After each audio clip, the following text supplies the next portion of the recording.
Hi, I'm Ben, And I'm Josh. and this is the Bad at Magic podcast, a podcast about games, life, and other things, and welcome to episode 59. Ben, I've got you 5x9, buddy. Uh, what? All right, so have you ever heard of the RST system? It's Not at all. Romeo Sierra Tango. So this is used by amateur radio operators to describe the other person's signal that they're talking to. Because if you're broadcasting on a radio, you don't know how well your signal is being received by the other party. They have to tell you. Okay, I've heard 5x9 before. It just means loud and clear, but why does 5x9 mean loud and clear? Well, so it's like I said, it's RST. It's R is for readability. Usually that's understood for text, but for voice, it's basically how easy they can understand you. And it's on a scale of 1 to 5, 1 being completely garbled nonsense and 5 being perfectly clear and readable. Okay. The second one is strength. How powerful is the signal? Can I actually hear you through all of the background cosmic radiation or whatever? And that's on a scale of 1 to 9, 1 being extremely faint and 9 being extremely strong.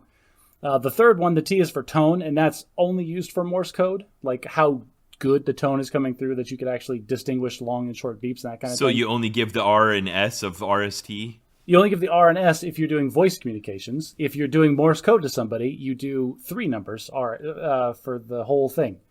And that's the T is also scale 1 to 9. So when I say that I've got you 5x9, I've got you perfectly clear and understandable and a very strong signal. Okay, so that's the highest possible score when you're talking about receiving a voice signal over radio. That's right. Okay, cool. All right, well, and that's the number 59 for episode 59? There you go. Great. Well, I also have you 5x9, Josh. All right. One of our listeners, in a follow-up to last week's discussion of the 1998 movie starring Tom Hanks and Meg Ryan, You've Got Mail, had an alternate fan theory to your fan theory. And I know you took exception to the fact that I called it a fan theory, but I think this will substantiate the fact that I call your theory a fan theory. Well, there's no movie made on my version of the of what I described. Yes. So I guess it has to be Gaslight the movie. There you go. Okay, so think back to the scene where Joe goes to Katherine's apartment. He breaks into her apartment and barges in, sits on her bed, and they have this dialogue between the two of them. And over the course of this dialogue, he's on the verge of breaking the secret to her. In fact, he's trying to. If you recall, he gives at least 4 big hints. Yes, I do recall. He quotes Jane Austen, Pride and Prejudice. He actually uses some of the verbiage that they'd exchanged back and forth in their emails. He knows that she's sick, and he knows that her favorite flowers are daisies. Yes. All those things occurred in privileged communications between Shopgirl and NY159. I'm impressed that you still have their screen names on the top of your head like that. So, imagine that and I went and rewatched this scene, and I was with our viewer on this. There's a moment where the camera focuses on her face, he says something, and she gets a look of understanding on her face. Now, if instead of saying that for the rest of the movie, until they meet up in the park and she confesses her love to him, thinking that she did not understand, let's say that instead she's really intelligent. She picked up on what happened in that conversation, and she has decided to do an unspoken role play. Oh, so she's in on the joke now. She's in on the joke from this point on. She now understands that he's the guy, but they didn't say it out loud, and now they're playing this secret game where they date in person and they go home and send each other secret emails. Interesting. So I can see this being a valid theory, where then now she's in on it too, and she just wants to go along with the dance and the whole routine until it plays out to its logical conclusion. I can see that. Now, my counter argument to that is, one, if that was the intention of the movie, I feel like they would have tried to get a stronger reaction, or Hollywood doesn't trust its viewers. They would have beat us over the head with it if that was the intention of the filmmaker at that time, one. And my second one is, are we sure that wasn't just Meg Ryan realizing, like, oh, it's sandwich day, and just like chirping up for a second? Because again, I want to emphasize this. She wasn't great in this movie. Okay, so the thing I like about this theory is that if you believe it and then you watch the movie, the support for it's there. Like, they don't ever set up an appointment where they conflict, or you can kind of see that she might have understood it, and they're still just doing this consensual role play that they've set up. They haven't used the safe word yet. I love that you came at this and said, like, if you want it to be that and you watch it, then that's what you get out of it, because that's a logical fallacy. Well, so is yours. If you want to believe that he's gaslighting her and that he's this sociopath, I guess that's what you get out of it. I think my fan theory stands on its own merits without any logical fallacies. But I guess that's for the listeners to decide. All right, checkmate, Josh. I think my fan theory respects her as a woman. Ooh. Well, I mean, why do we have to respect her as a woman, Ben? Can't we respect her as a person? I think my fan theory gives her acknowledgement and due credit for being an intelligent human being that can understand 4 obvious hints. Well, you know what? I ranted so long and hard about You've Got Mail last week or 2 weeks ago. Like, I'm still recovering. So, all right. Like, don't drag me down this rabbit hole unless you want to be down there for another hour, buddy. Okay, so another thing that came up during that discussion is I was referring to generation names, and I said one, and then you corrected me, and I realized this is a common occurrence in our discussions. And I was pondering, why is it that you and I always have this friction over generation names? And by generation names, I mean, the greatest generation, the baby boomers, Generation X, the millennials, and so on. All of that. Right. So I went and looked it up to find out what it was. And they're not, whatever the profession it is, sociologist, anthropologist, whoever it is that makes these kinds of decisions, it's not the same. Sometimes it's like as much as 25 years, and sometimes it's as few as like 10 to 15 years. So I thought, what is it I'm trying to say when I'm referring to this? And I guess what I'm referring to isn't just like a strict moment in time. Like if you were born this year, you look at a chart, you go down the chart and go, I'm Generation Z.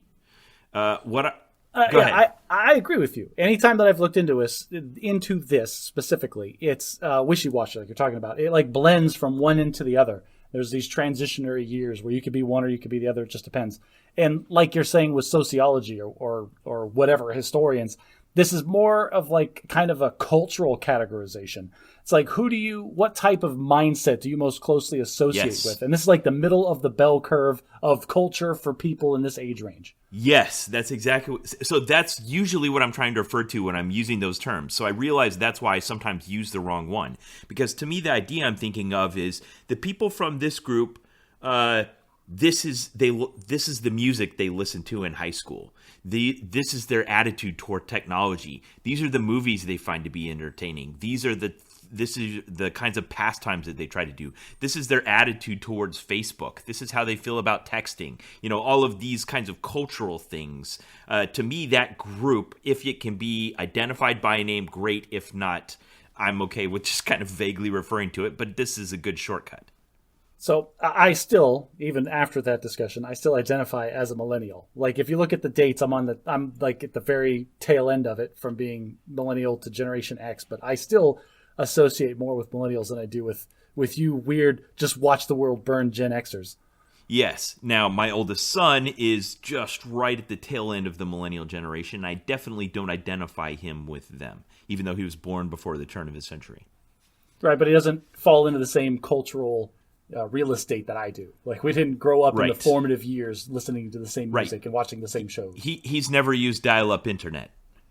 You see, that's a big one. That's important. Millennials know the transition and how important that was. And we make fun of kids for...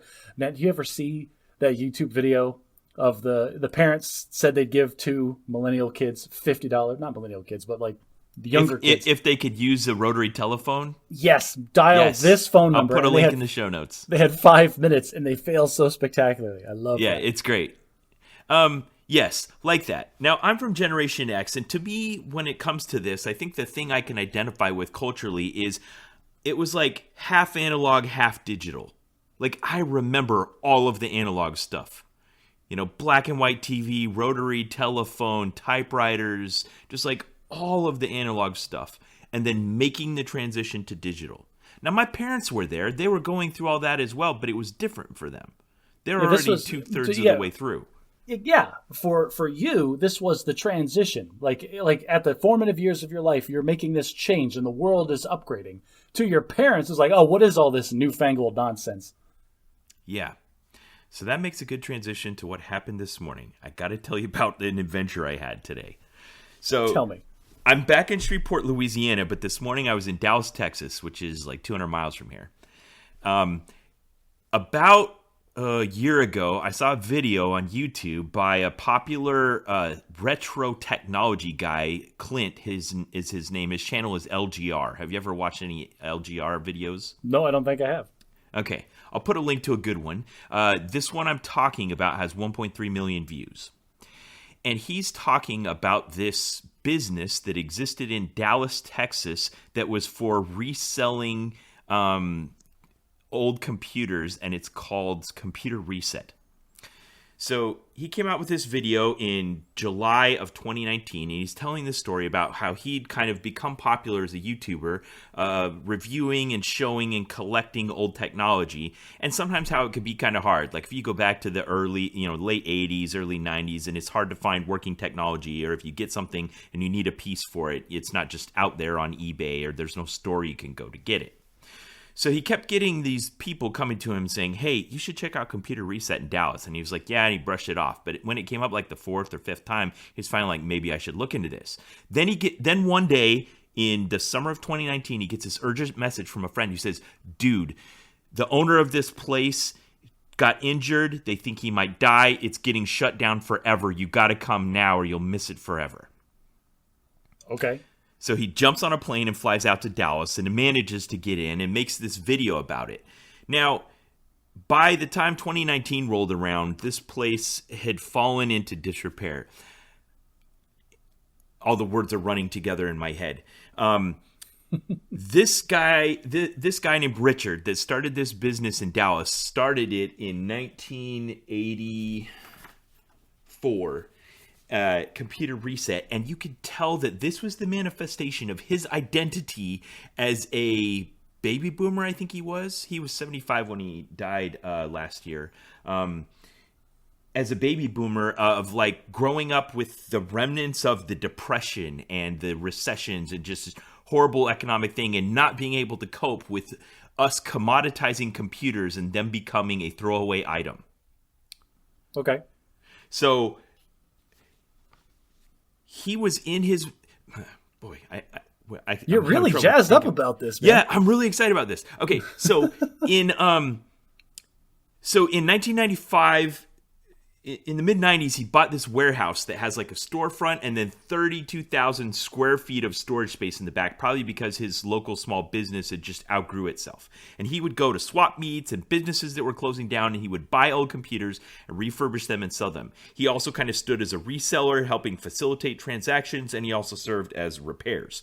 So in the heyday of this place, probably in the mid 90s, where we hadn't fully made the transition, this place was burgeoning resell alternative where if you don't want a new expensive computer, you can come here and get a working next tier down computer. But like the rings of a tree, it started to accumulate stuff just as the churn was happening. Not all of it was going, and the new generation would come in and it started to happen faster and faster, and this place started to basically kind of narrow down like an artery that's hardening from cholesterol. Just inventory that he can't move. He's got all these assets locked up in computers that are now obsolete and outdated. Yes, absolutely. The warehouse started to fill up. The workrooms, there's a laptop room, there was a drive room, there was a motherboard room. All these rooms started to fill up. The software room started to fill up until it became virtually unusable. And I think to keep it alive, he opened a U-Haul business and converted like some of the office space on the side of it into a U-Haul business.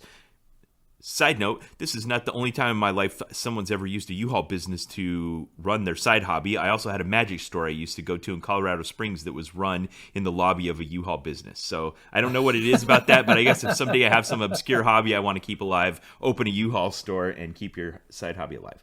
God bless America, the only country in the world where we have so much stuff that it's a viable business to just have room to store your stuff. So I saw this video, and it was always in the back of my mind that this place is really interesting and I want to go there. This 32,000 square feet full of just legacy computer technology. And then what happened is Richard was out in his warehouse. The garage door fell down and hit him in the head. He was in the hospital for like 30 days or so, and he died. And then the estate went into probate. Now, it's a giant piece of commercial real estate in the district, and he had, I think, multiple children that it has to go to. But then it was full of all this museum quality legacy computer technology. And there was a lot of people who were worried that they would just sell the property, bring it a dumpster, throw everything in dumpster, it would go in a landfill and go away. So over the course of time, some local hobbyists were able to convince the family, while the estate was still in probate and it was still on hold from being sold, to allow them to come in, safely kind of organize it enough that people could come in and carry it away. And the family just agreed that as long as they just paid enough to keep the doors open, you could come in. So they set up a Facebook group. I joined it like a year ago, and every Saturday you would see groups of 10 people coming in 3-hour blocks, and they would go in, they would find a bunch of treasures, they'd come out, they'd take photos of them, they'd share stories of them on their website, and then go. And you could tell it was starting to diminish, but this place was so full of treasures, as people would come in and take stuff away, it would uncover new treasures, and those would come out. So it just kept giving. It didn't seem to diminish. So it was always in the back of my mind. So fast forward to today. This week I found out I needed to go to Dallas for a church event with my wife and son, and I had some leftover hotel points from my stay in Florida, so we got a hotel room. We stayed up that night. I didn't need to be to the church until 11. Computer reset opened at 9. So I went on there. Okay, this is like getting into a speakeasy. You can't just walk up to this building and knock on the door. You've got to know all the secret handshakes. You've got to be on the schedule. You got to know the bouncer. It was all those things you just said. So I pull up into this place, and it's this. They've completely boarded up the front, taken the numbers off, painted over all the signs, and it's just this plain white facade. I'll put a photo on the Facebook album for this episode. Plain white facade. Looks like you're at the wrong place. I pull up at 8:50. I've already contacted them on Facebook, and they've pre-authorized me, and I can't even bring anyone else with me. So I pull up, and there's no one there. And then a couple of guys pull up in trucks with trailers. And then I hear some rattling behind the chains, and someone comes out the door and says, "Welcome to the chaos that is computer reset." And then he gives us like the speech. He checks our ID cards to validate our identities. We have to pay $150 cash to walk through the front door. Oh, wow. And then I was in. I was in. Now, Josh, I'll put a link to Clint's video from, it wasn't changed a lot from Clint's video that went up that's got 1.3 million views on YouTube. It's a good, very watchable video of this place. It's fascinating. Tell me you found an IBM Model M keyboard in there. Yeah, oh yeah, there absolutely were IBM Model M keyboards in there, but that is not what I was in search of, and I ran out of time. It was very much like this, not having enough time for the situation. Wow. Okay. I need to know, like, what is your objective? Like, what were you attempting to do? So I have this affinity for, like, abandoned things, like old malls and towns that turn into ghost towns, and just wondering what happened here. Why was this burgeoning at some point, and what changed about the world that made it not anymore? And so that was kind of my curiosity and willingness to go here. But I also have a little project in mind. The project was, I would like to make a sleeper PC that looks on the front and outside like one of the computers that I lusted for in my youth, but performs like a computer of today. You've mentioned this to me before as something that you want to do. You want an old-timey, like, beige, like, faded case with, like, a CD tray, and you want to put, like, a slammin' modern-day gaming rig inside it. Yes. So I went there in search of that. I was in search of a beige tower that looked like it was from the mid-'90s. Okay. Ideally, I wanted one that had a turbo button with an LED that showed how many clock cycles you had, yes. A little blinky hard drive light, power drive light, a little keyhole where you lock the keyboard out, like all of that. Outstanding. Okay, so I get in, and it's everything I saw in the video. It's this weird atrium with what used to be a fountain that's now filled up with computer parts, and it's just old-timey everything. I mean, and some of it is really old. There's like there were I think mechanical computers in there. Like there was a cash machine where if you typed on it, it would use like relays inside to calculate. I wish you would have told me that you were going to this place and they had old-timey calculators. Those are super expensive. I would have zelled you some money to get me one of those old adding machines they had like in the 30s. So the volunteers themselves are fascinating people because these are nerds that give up every Saturday to go down to this place for no pay and just facilitate this transaction that's been approved by the family. Now, they told us that in the next 6 months, the probate will be done on the place. It will be sold and it will be closed forever and everything will just be trashed. So it's basically 6 more months that this store is open.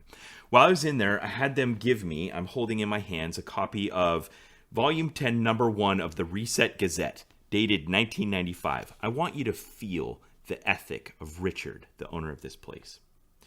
In the age of recycling, ever wonder what happens to all the computers that are being replaced by newer, faster, and high-tech machines?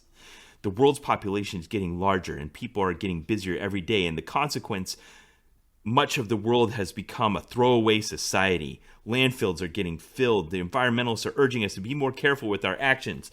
And then he makes an impassioned plea for us to use old computers. Sorry, Richard, that's just not going to happen. We can no longer afford to act in such a careless, throwaway lifestyle. It is vital that we take prompt action and responsibility to keep our planet clean, not only for ourselves and our children, but for the wildlife and nature that is in our hands as well. The future of the Earth is in your hands. There, that's the Reset Gazette. So one of the volunteers put it, and I said, what we have here is a level 7 hoarder situation. And that's what it was. This guy was a tech hoarder, but he was a lawyer before he did it, and he had the resources to be a really big tech hoarder. Like that lady that recorded everything that was on TV for 10 years on Betamax cassettes, and now her video collection has become like the archive of television from the 80s and 90s. So I got into this place and I was in search of this computer and I was sorting through all this tech, and I only had an hour, even though I was supposed to be there for a 3-hour block. And I was just, I stepped into a time warp. I grabbed a motherboard. I grabbed a 3-button IBM mouse with the little ball inside. I grabbed this sweet book called How to Manage Your Small Computer with like old timey cartoons on it with great advice inside. It's dated 1983, back when if you wanted to know things about computers, you went to the library. I remember those days. Not to a computer itself. I remember the transition, how hard that was to transition to going to computers to learn about computers as opposed to going to libraries to learn about computers. This one's called Before You Buy a Used Computer by Donna Miluk. So copyright 1980. 1985. Oh, gosh. Yeah. I got some software that's new in the box. And I grabbed 2 mini tower computers that are all beige and stuff. I'll see if I can salvage what I need from them. I didn't find the exact one I was looking for. I was a little bit disappointed, but what a cool trip to Computer Reset in Dallas. But you didn't get an IBM Model M keyboard? No. Oh, come on. I wasn't in search of the clicky key. They make cherry switches that are just as good as those, and they're new. Oh, you're really gonna hang on. You're gonna come at me with, and they're new. The guy who like drove 200 miles and had to like work back channel deals to get into a ancient computer speakeasy. Okay, so here's the thing: ancient computer speakeasy. You pay $150 to get in the door, and then they want that you can take anything out that you want. And it was weird to be inside of a store that was filled with the dreams of my youth. Like an entire room full of motherboards and video cards and CD-ROM drives and hard drives and stuff that I could never in a million years have afforded. And I could take anything I wanted with me out of that room, and I didn't care. Well, you walked in there. It's like, this is all the dreams of my childhood. The guy goes, yeah, haul as much of it away as you want. It's all free. All of it's worthless. All of your childhood dreams, Ben. That's it. All of my childhood dreams are worthless. So there were guys there that you could tell they were just trying to turn that $150 into profit. So they brought a U-Haul with a trailer. They'd go in, they'd haul out stuff, make a big pile, load it all in the truck in 3 hours and get out, and then, I don't know, sell it all on eBay. Yeah, okay. Those aren't the guys that Richard would want crawling through all of his stuff. He wants Ben Rich in there, like carefully sifting for the nuggets of computer history gold and all this dross. Yeah, I would like to think that I appeased the ghost of Richard today. There was a guy there from San Jose wearing a Microsoft shirt that looked like he made a lot more money than me. I hope to be that guy in 5 years. Well, good luck to you, buddy. Yeah. All right. So that was that. It is time for Bad Parenting. Woo! We are traditionally pretty bad parents. So Apparently, you've got something in here. You want to talk about how you were once again a bad parent? So being a parent of children who are approaching like 17, 18, 19 kind of age, you're really making that transition from a dependent child to an independent grown-up. And it generates a little bit of friction. But I think one of the most important things you could do in that time period is help them own their mistakes. Because that's a thing kids don't realize that they've always had as a luxury throughout all of their childhood. Ultimately, some adult owns their mistakes. Just ultimately responsible. Like, you screw up, like, yeah, your parents might make you come clean up the mess, but after it reaches a certain threshold, like, this is not my problem. This is dad's problem. This is mom and dad's problem. Yep. If they wreck the car, they're like, oh, that's going to suck for me, but really it's dad's problem. That's true. He's the one that's got to get it fixed or get another car or pay the other people or whatever. It's dad's problem. One time I was backing my first truck into the driveway early in the morning on a Sunday because I was, as the 16-year-old kid, sent out for donuts, because that's what you do with 16-year-old kids. And I was groggy and sleepy, and I backed into the wall, and my bumper made a nice clean impression in the stucco of the house. And I must have sat out there for 10 minutes, how I can't go inside. Like, this is like I hit the house with my car. Like, these are the last moments I have on Earth. I should cherish this sunrise that I'm seeing. But ultimately, it wasn't my problem. Like, I got yelled at and lectured about responsibility and not being stupid with my car. But ultimately, I didn't have to deal with now. How do I get the house fixed? Yeah, there's something profound that happens when you own your own mistakes. Yeah. So, what was the first accident you got in after you became an adult? How did you feel about it then? Oh, Ben, I'm glad that you asked me this, because I haven't been in a moving traffic violation with two people. Josh, we've established this on the podcast. I was in the car with you when you did. I constantly forget about that thing that happened. All right, fine. You know what? I'm going to tell the story. A little ashamed of it after the fact, but I still think I made not the morally correct decision, but the logically sound one. And listeners, weigh in and tell me if I'm a bad person. Ben and I convinced Ben to come to Phoenix for a Magic event that was happening. We went to the tournament, and it was kind of lame and small. And it was me chasing the dragon for GP Vegas. That's exactly what that was. Yeah. But we'll talk about chasing the dragon later on. There you go. Anyway, then I was in my truck at the time, and we were in this tiny little parking garage, and I'm trying to back out, and something distracted me. I don't even remember what it was, but something weird happened on the dash, and even you mentioned it, and we're both looking at it. And next thing you know, I had slowly, we can't have been going more than 3 miles an hour. You're backing out of a space, but I did hit the car that was parked in the spot directly behind me. Yes. And we both looked at each other and had this moment now what do we do? Oh crap. And so I pulled back into the spot. I got out and I went and looked at the guy's car, and there was a minimal damage to my bumper. The bumper was a little bent in, but I'm not throwing a fit about that. And looking all over the front of his car, I couldn't tell. And this was it was clearly a mid-90s white sedan with 200,000 miles on it.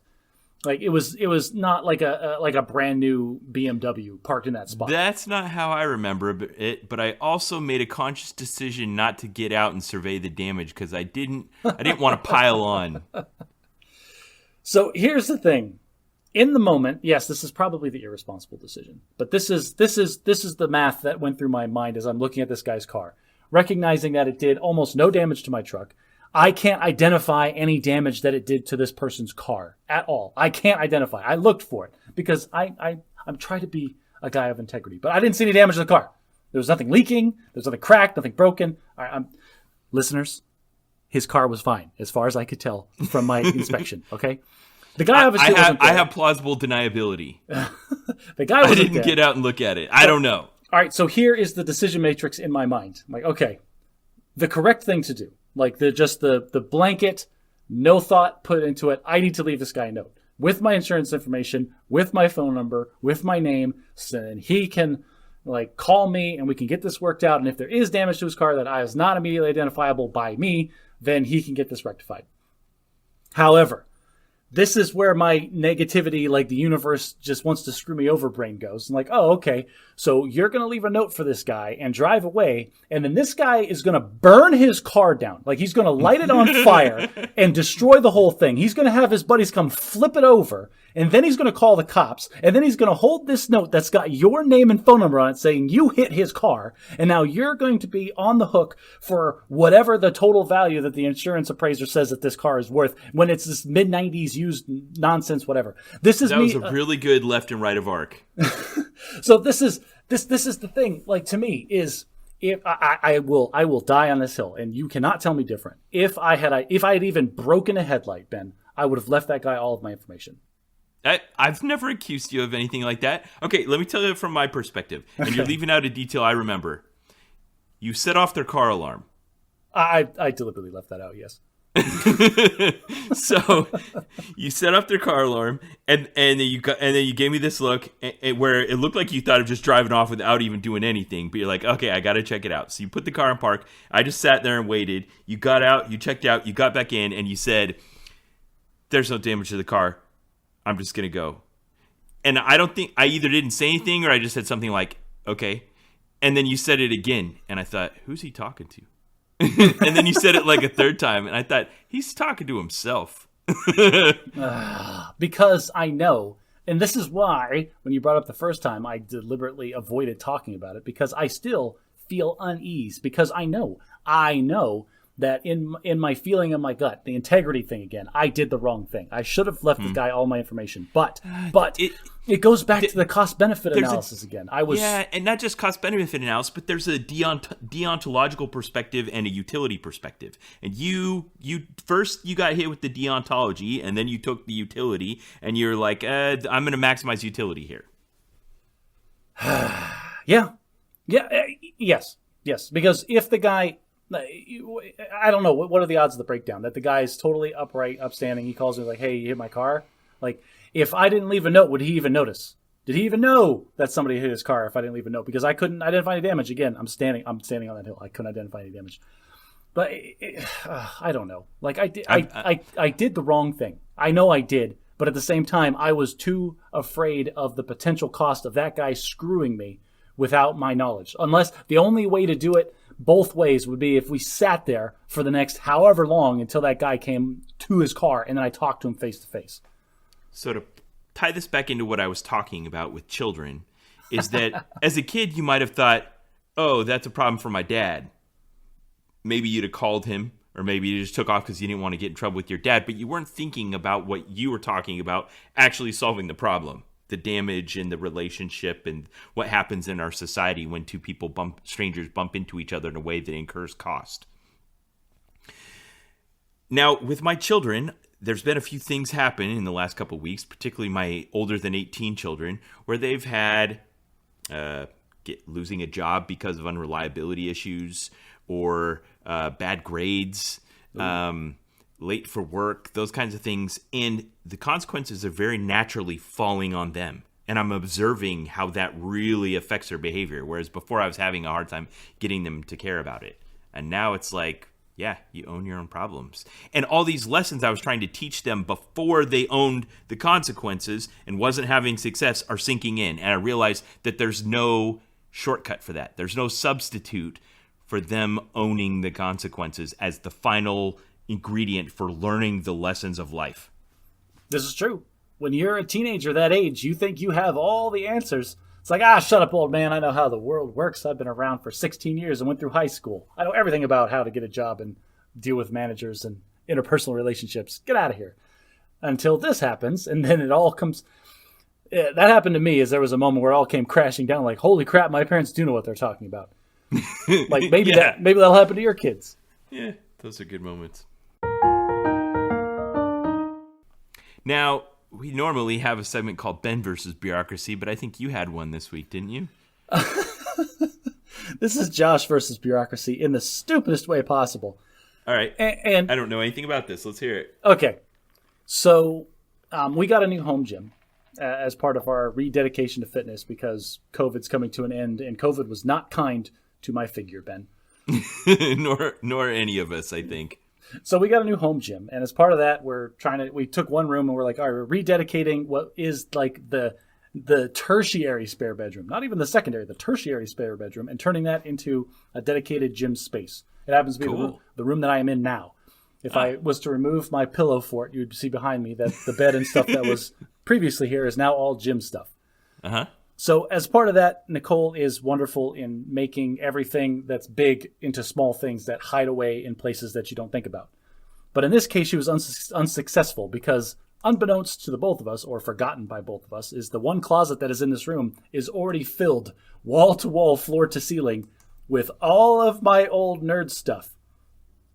And so some of the stuff that's in there, I have two giant, like they're enormous, like foam carry cases for tabletop wargaming miniatures. Okay. And they're little models. They range in height from, most of them are like 2 or 3 inches tall, all the way up to, there's one that's almost a foot tall. And just this whole gambit of different little warriors that I've collected and assembled and painted over the course of my gaming career since college. So I've seen these. They're great. You've spent a lot of time on them. They look really good. I have probably a better than average, although I've never played this particular game, awareness that these are expensive when you buy them unpainted and even more valuable when you spend the time to lovingly and carefully detail each one. Yes. These models are only made by the companies that own the IP, and so they are typically very, very highly marked up for individual like packages or units, or sometimes even like one model can be very expensive. Anyway, I got all this stuff out, and Nicole's like, oh, we should get rid of this stuff. I'm like, well, this is worth money. I paid for these. Like, people should want to buy them. Let me try to sell them first. And so last Sunday, I spent a stupid amount of time because I'm like, oh, let me just take a few pictures. I'll throw them on the internet. Wish wash, done and done. It took me 4 hours to get all that done. Well, So yeah. I had to pull it all out of the closet. I pulled them out I have 5 different armies I found. And so I had to pull them out in little units like, oh, this is one army and this is another army. And I took a bunch of pictures of all of them, all of the foam and everything. And then I had to go back and figure out what the names of all these units were, because the people that play these games are going to know exactly what they're buying. You're telling me you didn't remember that? I swear that seems like the kind of thing you just have on autopilot. I remembered like 85% of them. Okay.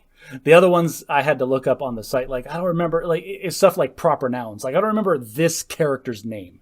But you're saying in order for your listings to be the most successful, it requires that level of detail. Yes, it requires accuracy. And not only that, but I didn't know how much these things cost. Like, in aggregate, I have like a feeling like, I don't know, a couple $100, whatever. But no, you're running into that husband space where your wife is about to find out that your hobby is worth more than you told her. Well, I don't think I was ever. We bought these when we had a lot of money before we had kids, and so it falls into that. You have a grandfather clause. Yeah, there you go. It was the long ago when money just rained down on us from the sky, and we did whatever we want whenever we wanted. I think about how much we got paid, Ben, the two of us, before we had kids. And I'm like, where did it all go? Dual income, no kids. Wait, you hear that? That's Nicole screaming from the future. It went into your failed business, you jerk. Okay. Oh, sad face. Anyway, I listed all the models on a spreadsheet, and I went to all the websites, and I'm pulling up how much they actually cost retail today. Ben, I have $4,000 in miniature wargaming models. Holy crap, man. That's awesome. Unassembled, unpainted, $4,000 for all of them, top to bottom. Huh. So wow. I'm like, oh, this is going to be easy. I'm going to mark these down to like 40%. And now, have they appreciated in value, or do you now have documentation that you spent $4,000 on little pewter figurines? Only some of them are pewter, sir. Most of them are plastic. I preferred the plastic ones. I also bought a bunch of aftermarket resin add-ons to specific ones. Like, don't get me started, okay? I spent way too much time and money on this hobby. Anyway, so here's what I'm gonna do. I'm gonna shotgun this out into the universe. So first of all, I put a bunch of them on eBay. I put the 5 armies on eBay. No problems. eBay does not care. You sell whatever you want in their platform. I went on to Craigslist because I've had personal success selling crap on Craigslist before. Threw it up on Craigslist. Done. Perfect. Then I remembered, I'm part of a local Facebook group that sells random junk in the town that I live in. Like, that would be super convenient. Sell it to somebody in the neighborhood. Yeah, not have to ship it. Oh, yeah. And these things, like, they're big, so the shipping would be expensive.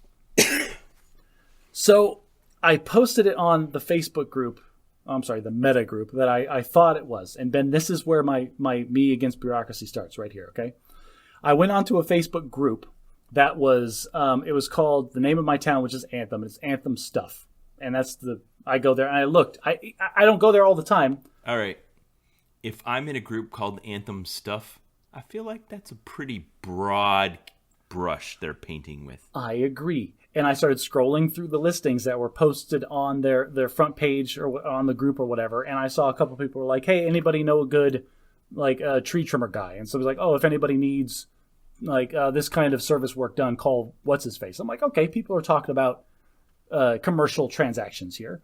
Let me throw this up in this group. Open. So I throw it up in this group, and within 2 minutes, I get email spam notifications like, "Oh, this is violating the terms of the user." I got it was immediately deleted. So there were some rules you had to agree to be in this group, and you'd violated them. Apparently, yes. And so my post was removed, and then I got a direct message from somebody. It's like, "Oh, hey, that's the wrong group. If you're looking to actually sell stuff, you need to go to Anthem Stuff Exchange." I'm like, "What?" Yeah, it doesn't even sound like the right group. Whatever. So I'm like, okay, oh, my bad. I'm sorry. I will move it.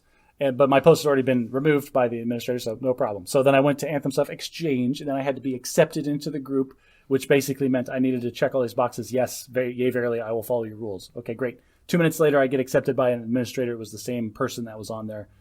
Great, thank you. I put my post up. Aha, here's all of my stuff. And then 2 minutes later, I get another notification. I look at my phone. Your post has been set to private, and nobody can see it because you have violated the rules of the marketplace. Uh-oh, strike two. What's going on? And I look at I pull up the post, and it's not the group that's now saying that, hey, your post is bad. It's the Facebook marketplace. Because this group, instead of just posting it on a Facebook post, they made me do an actual marketplace post where you have to put in a description of the item and what the shipping is going to be and how much you want for it. Man, I've sold half a dozen things on Facebook Marketplace, and I've had nothing but success. Well, and it said on there, you're violating some of the terms of use of the marketplace, of Facebook's platform. Nothing to do with the group. What? The platform. What did you violate? I have no idea. To this day, I have no idea. Because I was like, what did I do? And I went and I clicked, they say, here are some of our rules. And I clicked it, and I went through all of the list. These are the things that we don't allow. And it's 10 things. And I'm like, I'm not violating any of these. What's the problem? And so there's a button at the bottom. It's request a review. I'm like, okay, this is what I'm thinking now is that I ran into an algorithm. Something about the wording of whatever I threw into my post is tripping one of the AIs that Facebook has running in the background that just flags the stuff as, oh, you can't be selling this stuff on the internet. Like you're a bot and not a real human? Or I honestly think it's more to do with the names of some of the units that I was selling. Some of the units are purifiers, and some of them are doom reavers, and other ones are evil sorcerer supreme, and I don't know. Just I think somewhere in this 2-page list of army units was a word somehow that they didn't you convinced the artificial intelligence that you're summoning demons from another universe instead of selling things on Facebook Marketplace. Apparently. And maybe Avatar of Cain, the Blood God. I don't know. You're conducting satanic rituals on Facebook Marketplace. Anyway, so there's a button that says request a review. I'm like, okay, clearly all I need to do is get this in front of a person. The person will say, oh, yeah, he's just selling those random wargaming minis again, and then it'll be fine. So I clicked that button, and then I had to wait. And I waited 2 days, and I get another notification. Oh, hey, your post is good to go. It is set back to public. Now just everybody can see it. Just exactly what I want. I'm like, great, perfect. This took way too long, 4 days longer than it should have, but no problem. Then I get another notification 10 minutes later from the original administrator that 1, told me my post was in the wrong place in that group, and then 2, accepted my invitation to the new group. And she's a local person, and she texts me, or doesn't text me, she DMs me in Facebook and says, hey, your post doesn't uphold to the rules of our exchange. I know you're new, so it's no big deal. I'm not going to close it down or anything, but you need to add your major cross streets in the town because all the exchanges are happening super locally. And so one of the requirements is we put in whereabouts in the town you are. Okay, that makes perfect sense. So I go in. This is a comedy. I edit the post. The third line, I throw in, I'm an Anthem. Here are my major cross streets. Done. Save. 2 minutes later, from the Facebook Marketplace, your post violates the marketplace requirements for selling stuff on the platform. You triggered the AI again? By editing the post, I had sent it back through the same stupid AI that flagged me the first time.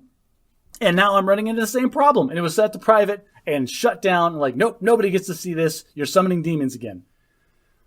Okay, so you clicked the button to send it back to the manual review again, right? I clicked that button 5 days ago, and I have heard nothing. Oh my gosh. So that's the point where we sit. Somebody in Facebook, like, I'm sure this is a strikes thing. It came up on their thing, like, this is the second time this thing has been flagged by AI. You're done. I regret to inform you, but you have violated the rules of versus bureaucracy on the Bad at Magic podcast. What, I lost? There's no resolution? Yes, you have to have a resolution before you start the segment. I'm sorry, but your segment has now been rejected by one of the administrators. Oh, there it is. Violated the rules, and now we're just going to edit all this out. What would have been Josh versus Bureaucracy, you will hear a pleasant melodic tone, and then we'll just skip right to the end. All right. Well, I will ask you again because I want to know what happened to your. Hey, have you double listed these things? Like, are they also listed on multiple places? And this is going to eventually be irrelevant because you sold them already somewhere else. Hopefully, that's the intention. This is why I'm not more infuriated by Facebook than I am currently, because like I said, I have them all posted on eBay. Can I complain about eBay for a second? Because I posted all this stuff on eBay and it's getting a bunch of views and a bunch of people are watching, but nobody's bidding. But that's fine. Probably going to snipe it at the very end. But then a guy direct messages me about one of the armies that I have posted. Okay, I put the starting bid as $150 with a buy it now for $200. And the guy goes, "Hey, I'll buy that from you right now for $150, and I'll give you $10 for shipping. What do you say?" And then when I first read the listing, buddy. But the first impression was like, "Oh, good, somebody wants to buy it." And then it was like 10 minutes later, I was sitting down to respond, and I'm like, "Wait, no, that's stupid." And like, I didn't even respond to him because exactly what you said. Hey, $150, that's the starting bid. If you would like to buy it for $150, he was trying to circumvent the system. Yeah, I have a buy it now listed already at $200. You can't knock down my buy it now because that's what the bidding system is for. I think these things just bring out people's haggling things. It's not personal. Some people just love to haggle. Like I said, I've had some really great experiences with Facebook Marketplace, but the very last thing I listed is I hate when I move house. I hate bringing a lawnmower. You got to like drain the gas and oil out of it, and it's got grass and crap on it. I always just like to buy a new lawnmower whenever I move someplace, use it for 3 or 4 years, sell it before I leave, and then buy a new one when I get to the new place. And every time, I lose about $200 on the exchange on a perfectly good lawnmower, but it's worth $200 to me to not have to move the lawnmower. So I did that with our washer and dryer because we bought new washers and dryers at the beginning of the year, and I didn't want to haul them to the dump. Like, I just don't. Like, they still worked. I listed them on the internet for $25 because I know if you list it for free, nobody's going to come get it. I take really good care of my machinery, and I washed this thing. It was immaculate. It was, in perfect running condition, started one pull, blades are sharp, everything. And I list it, and I give the minimum amount, and immediately I start getting instant messages like you're talking about, where they're offering me less than the minimum amount. I'm like, that's not how this works. They're like, and not only do they do that, but they do it within like 10 minutes of it listing. I'm like, I'm not desperate here. Like, just because you're first doesn't mean I'm desperate. I'll wait for somebody that's willing to pay what I'm asking for it. I'm not asking an unreasonable amount for this. And eventually I got the right buyer, but I had to shoo off like 4 people that were lowballing me, and it was annoying. I've had people, like when I sell stuff like that come by in not like their car and like, "Oh, it's so great that we're getting this thing from you. Thank you so much." But like in their truck with a trailer full of what is clearly all the other used junk that they're buying, lowballing people on Craigslist for, that they're clearly just immediately going to flip like the next day. So some people, this is a business. And they probably don't put up with people doing to them what they were doing to me. Probably not. But that's how they make their money. That's not how they're going to let anybody else make their money. All right. Well, I will ask you again what happened to your minis, if you've sold them all and if you got the money you were looking for. Man, I hope I sell them all. Like, listeners, if anybody's interested in buying some more games, they are much You haven't listed them on badatmagic.live yet. Oh, geez. That's really desperate. It's like, don't forget our Patreon people. You need to be buying my used wargaming crap.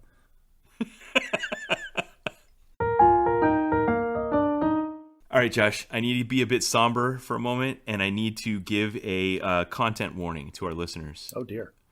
Listeners, if you're listening with your children, maybe preview this portion of the podcast. We're about to go into the PG-13 zone. Ben, we're going to get demonetized. All of that potential money that we're not making could be taken away from us. Okay, so last weekend, Josh, I'm being serious here. I was enjoying some quality time with the missus, and I was touching her chest, and my brain goes, "That was a lump." Oh, that's no bueno. And that really threw off my rhythm, if you know what I'm saying. Like, Ben, stop talking about your rhythm or the evening, and this No, is all no, of that is I'm now doing- irrelevant. Everyone that's listening to this is listening to it in the past, and anyone that matters already knows about it. So I was like, that's a lump. And it completely took me out of everything else that was going on, and I got a look on my face. And at first I thought, I can just ignore it. We can talk about this afterwards. This is the inside out moment where there's 4 people that are frozen Yes, solid. in the controls in the brain. And then the one... No, and the angry guy's like, pedal to the metal, let's go, people. We can talk about this later. Yeah, everybody recognizes the seriousness of the situation except Wesley. Shut up, Wesley! Yeah. So Wesley's at the controls pushing the go pedal, and everybody else is like, no, this is no bueno. This is not good. Lump.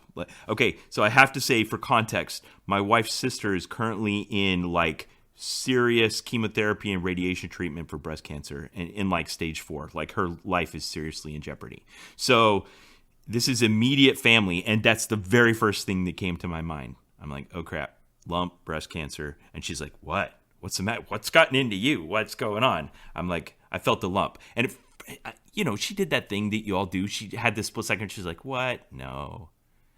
Because I detected it first, and it's her body. Yeah. And also, that's just something that you want to not be true ever. Right. So she stops, and she feels it, and she's like, oh no. And I'm sure her mind was doing the same thing mine was doing. It was thinking of her sister. It was thinking of the future. It was thinking of what will happen to our kids, what will happen to our marriage, what will happen to our life. Her sister just went through a radical bilateral mastectomy. Ugh. Yeah. I mean, this is happening right now.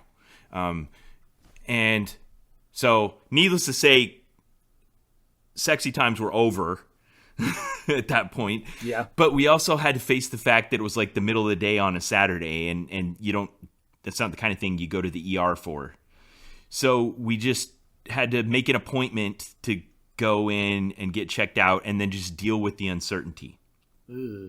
Yes. Yeah. Because isn't that the fun, persistent, nightmarish scenarios that just keep getting worse with every iteration for however long it takes to get into the doctor's office? So we just had the next, 6 days to just really chew on it.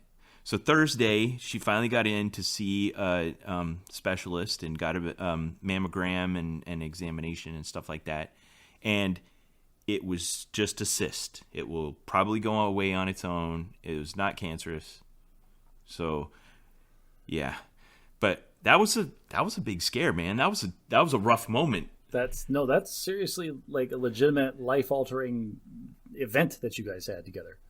Yeah, and it made me think about all kinds of things we keep saying the we and the togetherness, but this is something that Alicia 100% went through, and that you were collateral damage at best for this whole scenario. I can't imagine the emotional damage that it did to her in those 6 days. You're talking about you were freaking out. I can only imagine what it felt like for her.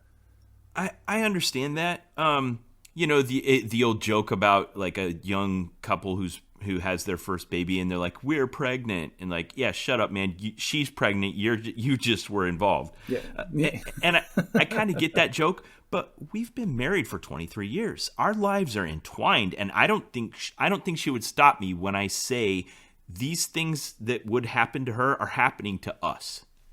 It would really turn our lives upside down. And yes, it would be her health and her suffering. And if she went through chemo, it would be all of that. But I would be there with her, and I would be suffering with her. Yeah. She gets the added bonus of physical suffering on top of all of the same emotional trauma. Yeah. So everything's okay for now. It was just a scare, but we had that 6 days of not knowing where it was really kind of difficult. I'm tremendously relieved that everything is okay. And me too. And sorry, I strung you out for a minute there. I didn't speed ahead to the conclusion that everything's okay, but I wanted you to feel a little bit what it felt like to not know. I have a little insider baseball because I know you, like something that bad, you wouldn't spring on me on a podcast. At least you'd better not, because you're a better. If it wasn't okay, you're right. I would. Okay. I almost called you a couple of times this week just for some support. Oh, but since it turned out okay, let's surprise Josh with another podcast. Jackass. Yeah. Okay, now one thing I have a serious follow-up question to this whole thing that happened. Sure. You were having grown-up alone time in the middle of the day on a Saturday? Yeah, Josh, this is what you have to look forward to when your children grow up.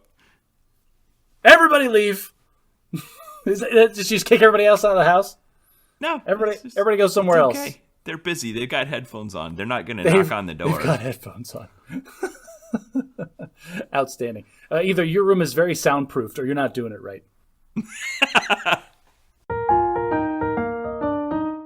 All right, it's time for kind of a seldom used segment that I don't do on the podcast that very much, and that is I want to compare something that happens in the game of Magic the Gathering to real life. Excellent, because Magic the Gathering is such a great comparison to actual reality. It's not. It is. Now, there are a few things as intimidating as the 270-page monstrosity that is the comprehensive rules of Magic the Gathering. Have you ever read them? You have. Yes, I have. I've looked at them all. 25 years and counting of one of the most complex collectible trading card games ever to have been made has accumulated a lot of rules over the years, and they don't always apply to every situation. Like some of it's very corner case and you would never come up. There is a whole section of the rules about one card that tells you to stop playing the game that you're playing and start a new game with some of the cards that you have in that game, and then what happens at the end of that game and how you transition back into the first game. Yes. I'm not talking about that, though, although that's very interesting inception and could also apply to real life.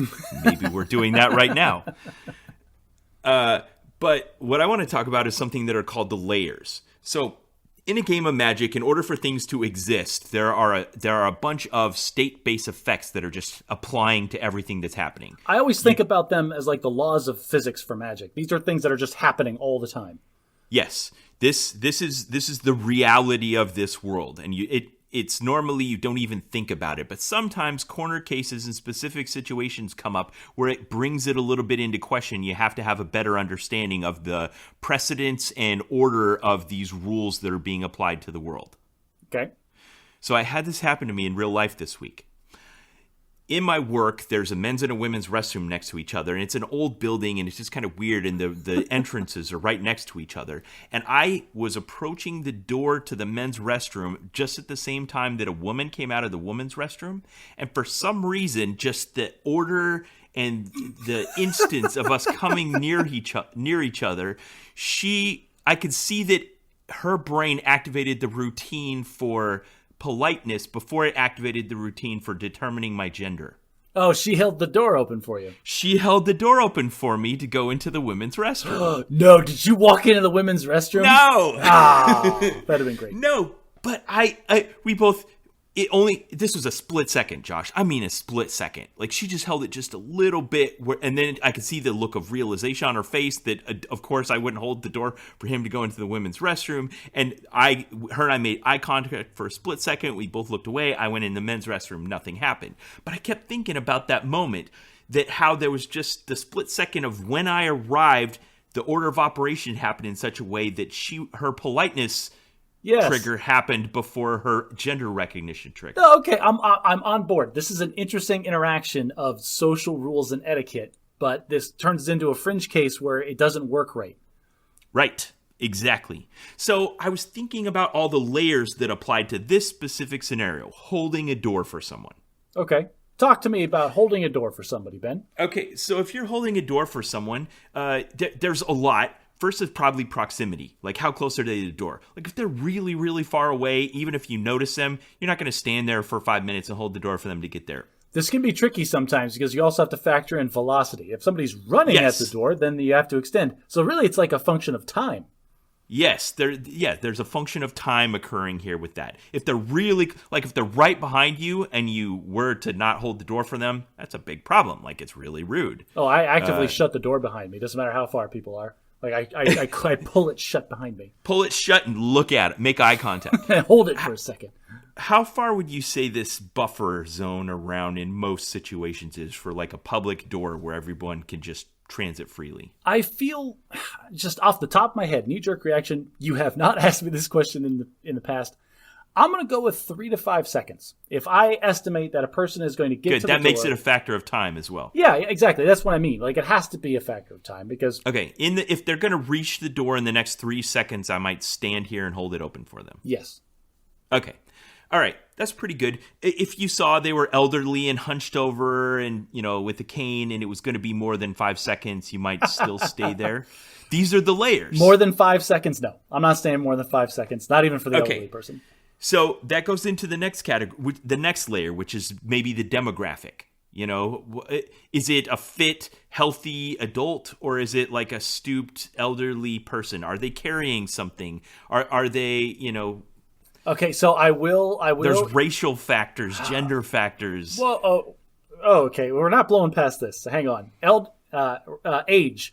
I'm not ageist. Like, you can open your old door, you old bat. More than 5 seconds, I'm not doing it. Gender, I am more likely to hold the door open for a woman than for a man. That's a sexist upbringing. I'm sorry. That's just how it was. Carrying things. I will go out of my way to hold a door open longer if somebody has their hands full because I would like that to be done for me. And I know how inconvenient it can be when you've got your hands full, whatever. That's a good thing. But race? Hang on a second, Ben. Are you telling me that you're door holding racist? Are you going to hold the door longer for somebody based on their race? No, I'm not saying that. I think there's a lot of nuance here, and I don't want to take the time it would take to really explore all of that. So I'm just going to punt. I'm going to plead. But I don't think it's exactly equal for every race, even if you think you're not racist. There's still a calculation that's happening in these layers. I mean, either you're being very racist or just brutally honest right now, and I'm going to choose to believe that you're being brutally honest because we are talking about holding a door open, like, and you. But I didn't say who or what. Maybe I'm racist against white males. Well, that's what I'm saying. Like, if anything, I imagine you'd be reverse racist, where you would be the guy that's holding the door open for the Latino woman that's half a mile down the street. Oh, come on! I've got the door. Right. Yeah. So there's also other things, other layers in this interaction, going back to my comparison with the rules of Magic the Gathering. The situation, like, are you part of a group? What is it like storming, raining, and blowing wind outside? What are the physical characteristics of the portal? Is it a double door? Is it a single door? Is it a rotating door? All these things factor in to create this just moving cloud of how long do I wait to hold this door open? Let me ask you the one that gets me every time. This is the only time I ever have problems when it comes to holding a door open. Long train of people. You hold the door open for like somebody immediately behind you. That's like an elderly person or somebody that needs the door held open for them. But there's like 50 people in a line behind them wanting to get into the same building. How long do you stand there like a doorman? Just holding it open. So you and I have been through this before. It probably happened a lot in the military, when you're going in and out for class and stuff. And I think in that situation, there's a number. It's probably like 6 or 7, after which you kind of just start to go through the door and let someone behind you become the next person in the chain to hold it for another 6 or 7 people. Would you say that's about right? That feels about right. You hold it open for some number of seconds until it's super annoying, and then you just wedge yourself back into the chain. Right. So this happens to me almost every week because my family likes to time it so that we arrive like right about when it's time for church to start. And what happens is people are all parking and coming out of their cars.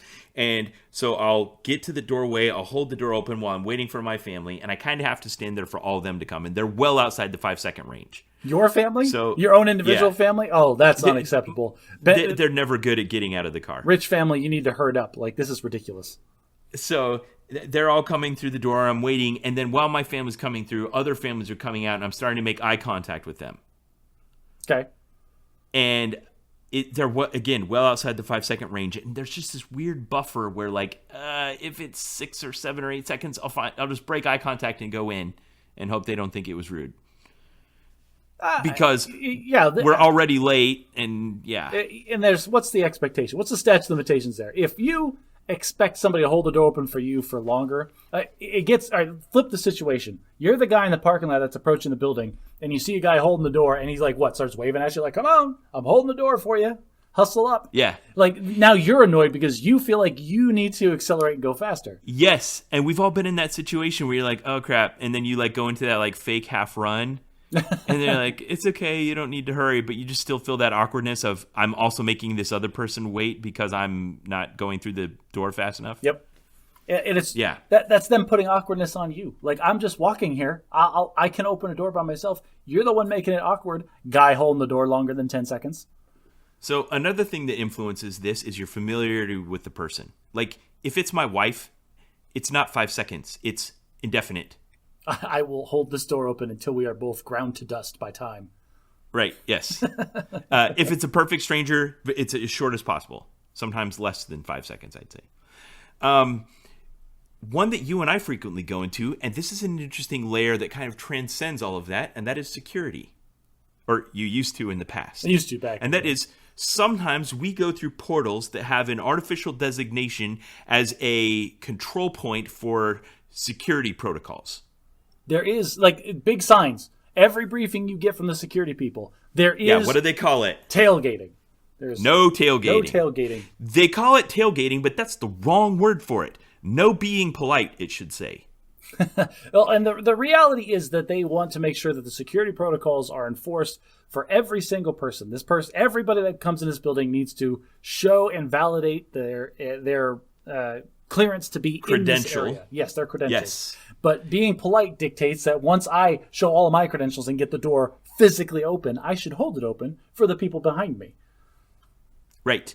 And then, okay, so when I arrived in the UK, they were in the process of installing at their threshold for their highest security area. They were in the process of installing a new door that was solving a problem they had that was a very British problem. And that was they'd had so many people where the expectations for politeness had transcended their security protocols to the point where it caused so many incidents that they installed a door that made it physically impossible to be polite. I'm fascinated. What did they do?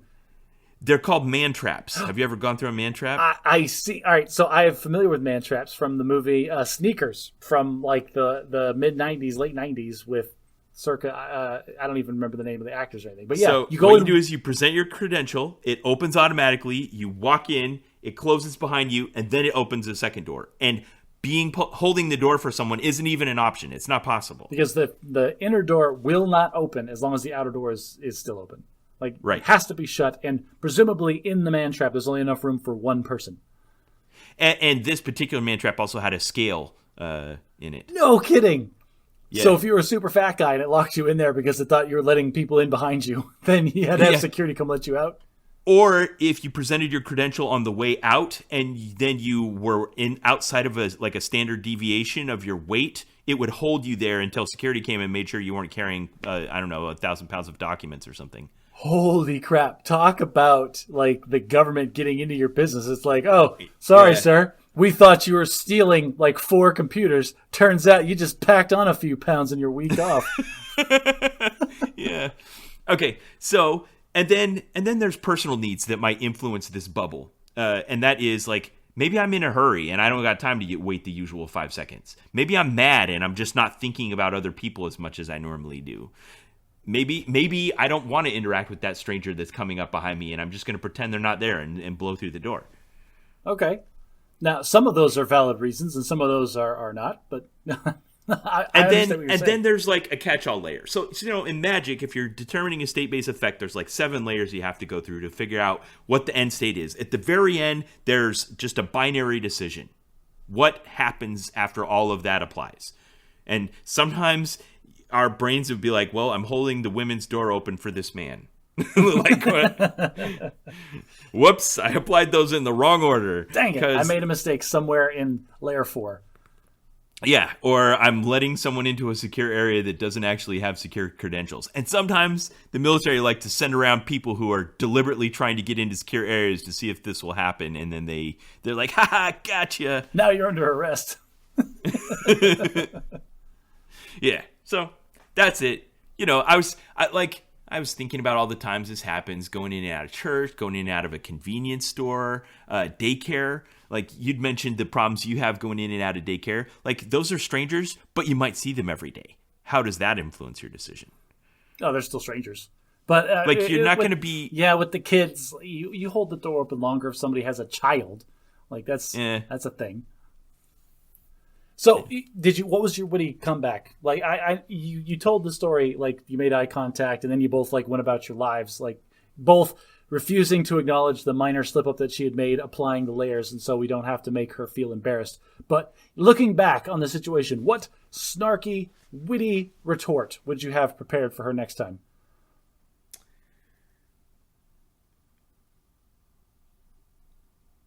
There's a look of deep thought and concentration. Yes. Do you have one? Absolutely. In that scenario, I've been like, oh. All right, let me do my best, and then I'll hear yours. Okay. Thanks, but I'll just use the men's this time. Mine's pretty close. I'll be like, oh, actually, I prefer this one. Yeah. And then we can both laugh about her computational error that happened behind the scenes. Exactly. There you go. Yeah. Okay. It's time for Bad at Logic. And this is being an odd week, we are going to do a bias. So we'll get out our critical thinking cards here. And I think you have chosen a bias. I have, because it is an odd week and I am biased. I have chosen the availability heuristic. And what this says on the card is your judgments are influenced by what springs most easily to mind. And this is, like all of these, so true.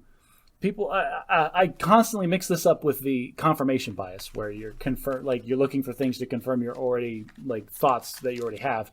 But this is the other way around. This is where something comes up, and then all of this, the backfill, all of the information that comes to your brain about that topic is the stuff that's coming to you because of the availability heuristic. Okay. All right. So one example that I have is I have a couple of coworkers that are both big time fans of true crime content, true crime podcasts, true crime TV shows, and they watch it all the time. And it's so fascinating to them. They always talk to me about how it's so cool and interesting how they solve these murders, or how this guy got away with, kidnapping and skinning alive all of these people. And I'm constantly reminding them that due to confirmation bias and now availability heuristic, this is going to tint the lens on which you view modern society. Because yes, these terrible things do happen, but when you're consuming all of this content about horrible, grisly crime, you're going to think it happens more than it does. Yeah, that will come up when we get to our main feature today. Okay, so beware of the availability heuristic. Now, how do you combat it?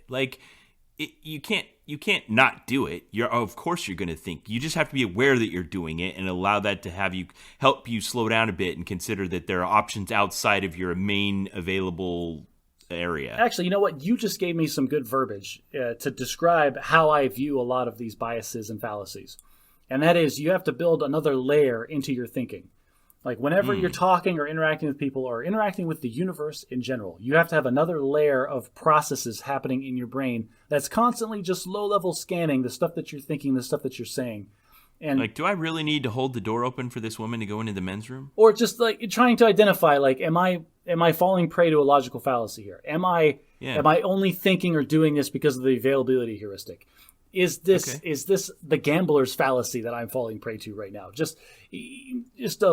I don't know. How much brain you want to dedicate to that is up to everybody else. But I always have something that I'm trying to make sure that the things that I say are, if not smart, just logically consistent.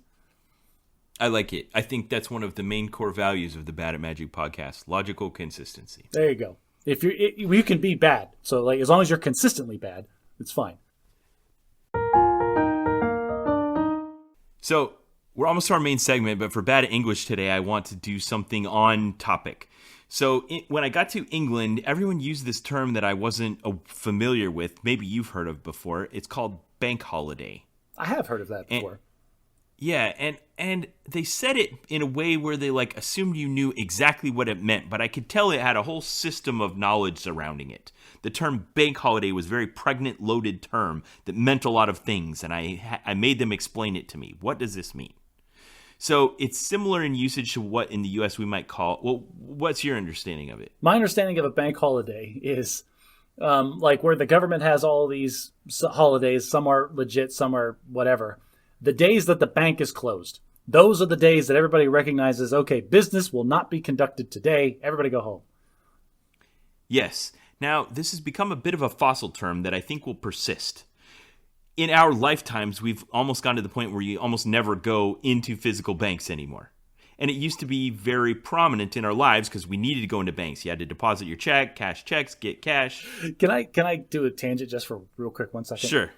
The other day, my wife needed $40 cash for some fundraiser that was happening at her work. And she goes, if you're able, while you're at the grocery store or doing whatever chore that I was doing at the time, can you run by an ATM and get some cash? I'm like, sure, I can do that. And I went to the grocery store and I bought like 3 things. I was like, oh, can I do cash back here? Like, yeah, sure. Just use the machine. Great. At the grocery kiosk. At the grocery kiosk. And then I pulled my debit card out of my wallet and realized it is 2 years expired. Oh, man. That's how long it's been since you've tried to use your debit card? That's how long it's been since I've needed cash. Yeah. Okay, great example. So this term bank holiday, yes, used to refer to times when there was a holiday and the banks were closed. And those had a roughly very close 1-to-1 correspondence. And people were cognizant of it because you always need to go to the bank, and you couldn't today because it's a holiday and the bank is closed. Therefore, it's a holiday, bank's closed, it's a holiday. 1-to-1 correspondence. That is no longer the case. Like there are days that are holidays, the banks are open, and people don't really know whether or not the bank's open or not because you're not trying to go there anymore. But it's similar in use to federal holiday. In fact, they just use it now. They say bank holiday, but that doesn't mean the banks are closed. It just means federal holiday in the UK. There was an act back in the 19th century where some guy said he named all the holidays and it became really popular. I think they knighted him for it. He's now Sir John Lubbock. But it's just got this antiquated fossil usage, but it just basically means day off. Now, before we get into talking about what our holidays are, let's do a quick Bad at Gaming. Okay. So I sent you a text message, and I had this. It was like so many. It was a comic. Like so many things, the internet is so good at taking abstract ideas that I feel that are floating around in my head, and then generating a thing, just some kind of content that catalyzes this idea perfectly. I'm like, this is exactly the thing that I've been feeling for years. And the title of this comic was Chasing the Dragon. And in this comic was just this guy sitting at a desk going, I should get back into World of Warcraft. And then he had like fond thoughts and memories about all the different things that he remembered. And in the last panel is just him sitting at his computer going, I feel nothing. And that struck home so hard for me, Ben. I'm like, holy crap, this is exactly why I've gone back to WoW like 3 or 4 times, and each time I'm more disappointed with the experience than the time before. Okay, so talk about the peak of your memories.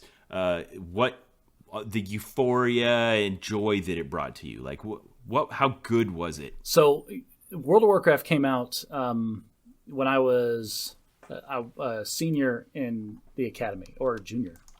No, was it junior? No. It was early in my senior year at the academy. And it was the purest escape. So that was a very rough time. Like I really, really had a lot of emotional issues and anger problems. Like I just didn't have good outlets for my frustration. And I felt like this lack of agency. And I was in a bad place in college, Ben. I really did not like it there.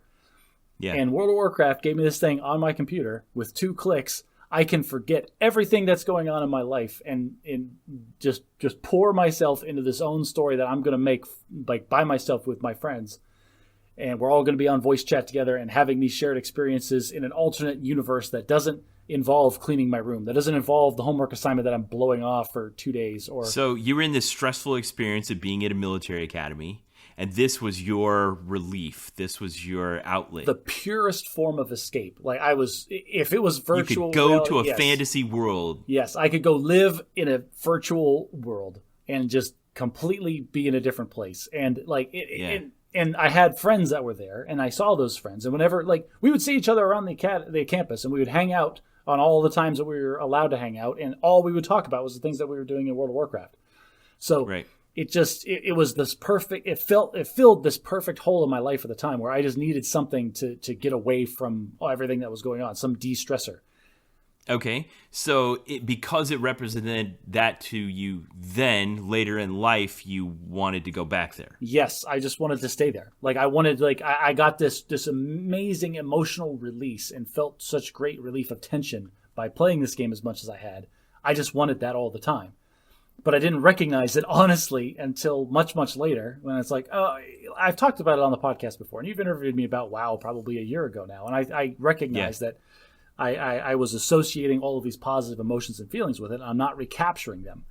But that's really what this was, is I was chasing that high. Like the initial goodness that I had in that game, I've always been trying to recapture that. And it's just never going to happen. And I just need to quit forever. So the term is chasing the dragon, and it's referring to this idea of trying to get back to some high you felt in the past and not being able to get there again. Yes, that's a term in drug use, I believe. I've seen it referred to in movies in South Park. Like I've never directly referenced the etymology of chasing the dragon, but I always understood it as like there was this great high point in your life, and then you're always trying to get back there. That's chasing the dragon that you're never going to catch. Yeah. I noticed this recently in my third son. Our exciting things in our life aren't drug highs. They're just like we had a good time, riding our bikes or doing something at the park. And I remember him being very focused on wanting to go back and do a particular thing that we'd done in the past, but was slightly outside of our normal comfort zone as far as the amount of commitment required to do it. And I could see that this was him chasing the dragon. And I wanted to go through with it so that he could go and see that it wasn't going to be as great as he remembered. Oh, you can never go home again. Yeah, it was a little bit sad. But I remember doing that in my childhood. I remember going back. One of my favorite scenes from my favorite movie, Groundhog Day, is where he's replaying the night with Andie MacDowell's character, I can't remember her name, and he's trying to get her to fall in love with him. So each time through, he's iterating and improving so that he can get farther and farther in this experience with her. And there's this great moment in the middle of it where it stops progressing. He goes through and they have this wonderful moment where he's carving an ice sculpture of her, or they're building a snowman, and then some kids come and throw snowballs at them, and he throws snowballs back, and they end up tumbling together on the ground and laughing and having this wonderful moment. Then cut to the next iteration where they're doing it again, and they tumble to the ground together, and it's not quite as nice. Like it feels a little bit awkward and forced. Yeah, the actors were really good in that. Bill Murray was amazing because there's that scene. I know exactly what you're talking about, and it felt like everything that he was doing and the way that he was talking, it felt like he was trying to force it. Like he really wanted it to happen again. He was chasing the dragon. He was chasing the dragon. Yep, and you couldn't force it. It couldn't happen again. So we've now added that. I'll put it in the Bad at Magic glossary that we keep on badatmagic.live, and that is now part of our vocabulary on the show. Now, Josh, when I approached you for an idea for our main feature on episode 59 at Bad at Magic, you suggested that we talk about the holidays. I'm like, oh, you mean Thanksgiving and Christmas? And you said, no, I mean Halloween, Thanksgiving, Christmas, and New Year's. So defend your position, sir.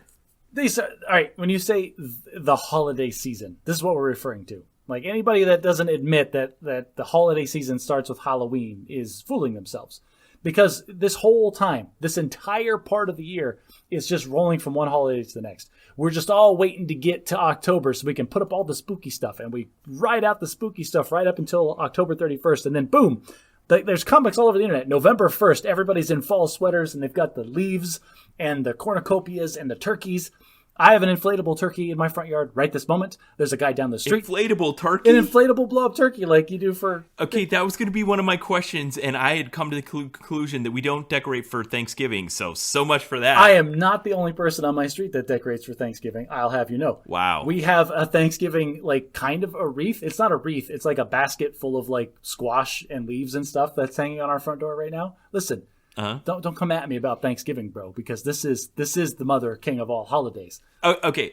Let's not get ahead of ourselves. Okay. So you expanded the rules to include Halloween and New Year's when we're talking about the holidays. So I accept those boundaries. Now I want to talk about the holiday season, and I want to examine it from all facets. So let's talk about the decorations, the gifts, the foods, the gatherings, the music, the colors, the genesis, the orthodoxy of it. When does it start? When does it stop? Where does it observed? How has it changed in our lifetime? What's the cultural stuff surrounding it? How do businesses make money off of it? What pop culture do we consume about it? What's the ethic of it? Everything. Let's talk about the holidays. In the time we have remaining. Let's start with Halloween. We'll do Thanksgiving, Christmas, and New Year's. We'll do them in order, but we'll kind of talk about all those things on them. Excellent. Okay. Halloween is spooky season. Typically, it starts ramping up in late September, early October. People are just all in on Halloween and spooky. Okay, let's nail these down. Okay. When is too early? Like I feel like Halloween, even though you might start to see those Spirit Halloween stores pop up, I feel like the month of October is it. Like the 1st of October is the cutoff date. I agree with you. Anything before like the actual 1st of October is probably too early for Halloween. Yeah. But I think, it's definitely a couple weeks before that you start to see like the orange and black bags of candy in the seasonal aisle in the grocery store, and the Spirit Halloween stores pop up out of nowhere in old abandoned businesses. Like cicadas. Every year they just come out and just no one knows where they come from, how they're staffed. Okay, so when does it end? Is Halloween over midnight on the 31st of October? Boy howdy, in this house, Halloween is over like November 1st. Like that's it. It's done. We're on Thanksgiving now. Put all your Halloween junk away. We will leave the candy dishes out. But that's it. Like, there's no... Halloween's gone. Okay, so Halloween's kind of a 4-week period. Now, unlike, I'd say Thanksgiving and New Year's, Halloween is very much kind of a season, right? Like, it feels like that. There's a definite beginning and a definite end to it. Like, it culminates in this, in the event itself. So what are some other activities during that month of October that are kind of Halloween associated? So that's the thing is I actually want to be more involved with Halloween than I am. And I'm restricted by both COVID and then the age of my children. For example, this year Halloween was on a Sunday, which is unfortunate. It's terrible. Everyone, all right, I'm making a stance right now. Halloween should just be the last Saturday in October. Like it just should be. The government just needs to come out and say, yay, verily, Halloween's the last Saturday in October. Yeah, there's some interesting things. Thanksgiving is that kind of holiday, but Christmas and New Year's are not. So you're saying Halloween should be as well, the one that's just... I feel like all of the big holidays should be. Like Valentine's Day, President's Day, whatever. They can be whatever. But like these ones that we're talking about, these 4... Well, you can't do that with New Year's. All right. Fair. You got me there. You can't do that with New Year's. New Year's is the new year. But the rest of them, it's like we all know. Everybody knows how we celebrate in this culture. Like we're going to do family stuff. Halloween... Like for an adult it doesn't go very good on a Sunday. It doesn't. The kids are going to be out late. They're going to ingest a ton of sugar, and the parents are probably going to drink. Like I don't know how it's like in LDS in the LDS faith, Ben, but Halloween typically. No, and this is something I need you to fill in for me as we talk about each of these holidays. What is the culture of alcohol surrounding the holidays? So what has Halloween got to do with drinking? So I get grown-up costume parties where we have sexy versions of every costume imaginable, but like what? Yeah, and there's alcohol is a standard there. So it is. But what about for grown-ups with kids who are dressing up for trick or treat? Man, you're not letting me even talk here. Yes, there are options for you. First of all, number one, it is very common for groups of adults that have small children to get together to herd up and to switch to a zone defense. It's like we are staying in the group. Everybody get your accountability buddy, and then one or more of the adults will be responsible for the booze wagon. There'll be a wagon, like instead of hauling children, Really? It'll be like a wet bar that they're pulling around for the adults. And everybody shares Wow. the responsibility of hauling the children from house to house to get the free candy. It's like a bunch of guys driving around the golf course with the golf cart, and somebody's got a cooler in the back full of beers. Yes, exactly. There is another, this is a new tradition I didn't realize until 2 years ago, but we actually partook this year. There is a house down our street that while the kids are getting candy at the door, the adults are getting hot apple cider that has Fireball whiskey in it. And and she's like, "Oh, would you like some cider with Fireball?" I was like, yes, I would. That would hit the spot, me hauling my children around, getting this free candy. And I shotgunned like a styrofoam glass of Fireball and cider. And Ben, that was so delicious. We are turning that into a holiday tradition in my household. New tradition adopted. Longtime listeners will know that I'm typically drinking the entire time that we're recording the podcast, which is why I get more funny and charming as time goes on. But so tonight is an exception because my wife makes the best apple cider, and she cooks it in a crock pot with spices and herbs like all day, and slices up oranges and stuff and puts in it. I bet your house smells so good right now. It's so great. And this year we got all this. We got enough for 2 batches because we wanted to test it out first. So she's doing a test batch tonight, and I have this giant stein of it, and I put like 2 fingers of Fireball whiskey in it. And Ben, boy howdy, I like this cinnamon whiskey in my cider. Okay. Are there any other alcohols that are specific to Halloween? I don't know if there's any specific. It all comes down to personal preference when it comes to alcohol. There's not like a seasonal alcohol. It's like what you prefer. Like, for example, I'm waiting for the day that you tell me, Josh, event X happened and I need to go get drunk. Buddy, I've got a whole menu listed for you. I'm going to start you off real easy with some very fruity rum drinks. You won't even know that you're drinking alcohol. It'll be great. Okay. Let's get into some of the other aspects of Halloween. So we just talked about trick-or-treating and what happens that night, but maybe leading up to that, you're having costume parties. There's pumpkin carving that definitely you don't wait until the day of Halloween to do. There's attractions now, corn mazes, haunted houses. There's horror movies that come out in the theaters. I know you and I don't partake in that. For us, let's talk about what we do specifically. I was griping earlier. There's things I want to do that I can't because of my children. This is a great example, and this I got on this tangent about the day. The Saturday night, the day before Halloween, there was this costume bar crawl that was happening in Scottsdale that I wanted. I saw that and I was like, I want to go. I want to do this. It started at 4:00 in the afternoon. You go in full costume, and it's going to be this group of people. And you're going to go start at this bar. You're going to be there for an hour, and then you're going to move on to another bar. And it goes, you're going to do. Was there like a bus that takes you? Oh no, they're all within walking distance. Okay, yeah, they do those in England a lot. They call them pub crawls, and it's a lot easier because everything's walking distance. Exactly, and it was just going to be this group of people in costume going from bar to bar from 4:00 in the afternoon, and it was going to officially end at midnight. And that sounds in great. England, those happen all the time. So whenever I was in a pub, there was always a chance that like some guys would come in like a group theme. Oh, like I remember in England, we just call that Wednesday. I remember one time we were just out for, I don't know, just some like going away luncheon for one of the members, and a bunch of guys came in dressed up like really preppy golfers with like cardigans and wigs and like, oh man, it was great. That's funny. Yeah. So there you go. Yeah. So I was looking at the origin of Halloween, and it's surprisingly religious in nature. It was very much about remembering the dead, but in a way that was kind of slave to some of the Catholic traditions, like that of purgatory. Like they felt like the souls of some of their loved ones from the past were trapped in purgatory, and they needed to cry to get them out of purgatory and into heaven. So they would make these soul cookies, soul cakes that then you would go around and knock on doors and beg for, and they would give them to you, and that turned into trick-or-treating, and all of that became what we know now. Now, even in our own lifetime, I would say it's transformed from what it used to be when we were kids, right? I feel like that. It was very just kids get some candy for about an hour and then go home and just hang out. Now it feels like a whole day's worth of stuff going on, depending on the town that you live in.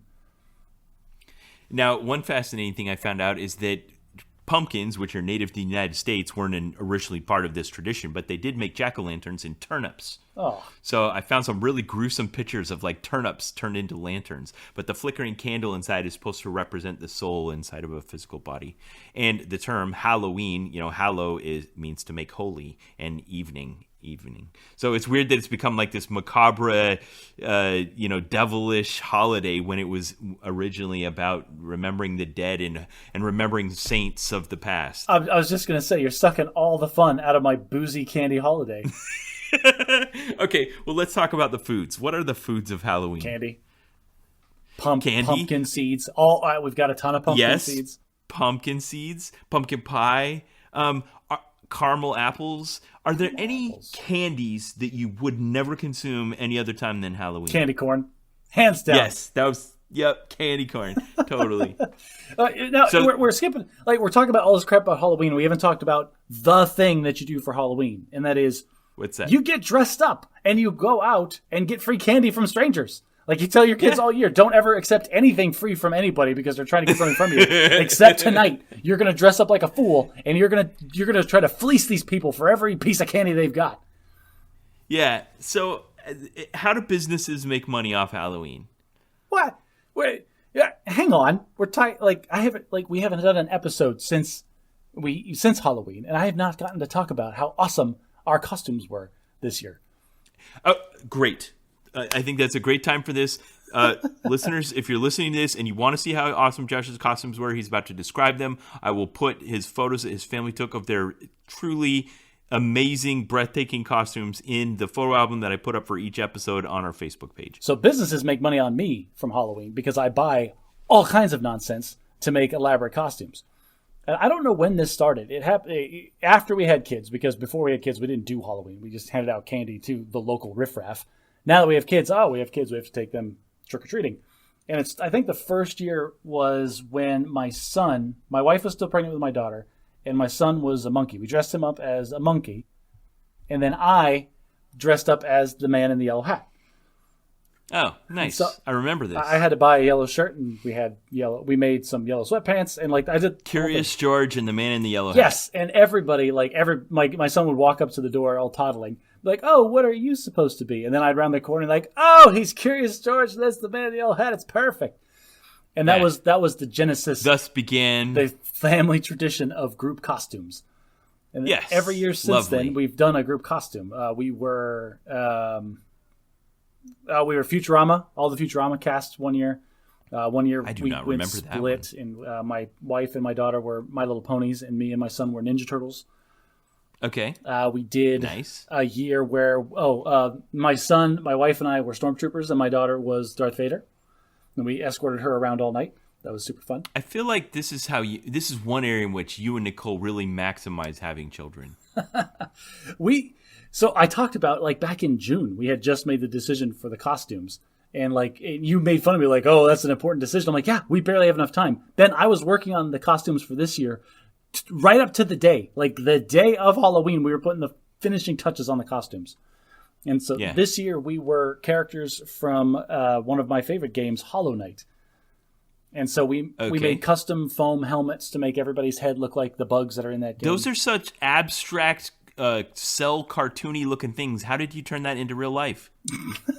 You know how I did it. You just want me to describe it. Oh my gosh, you did it with math. I did it with math.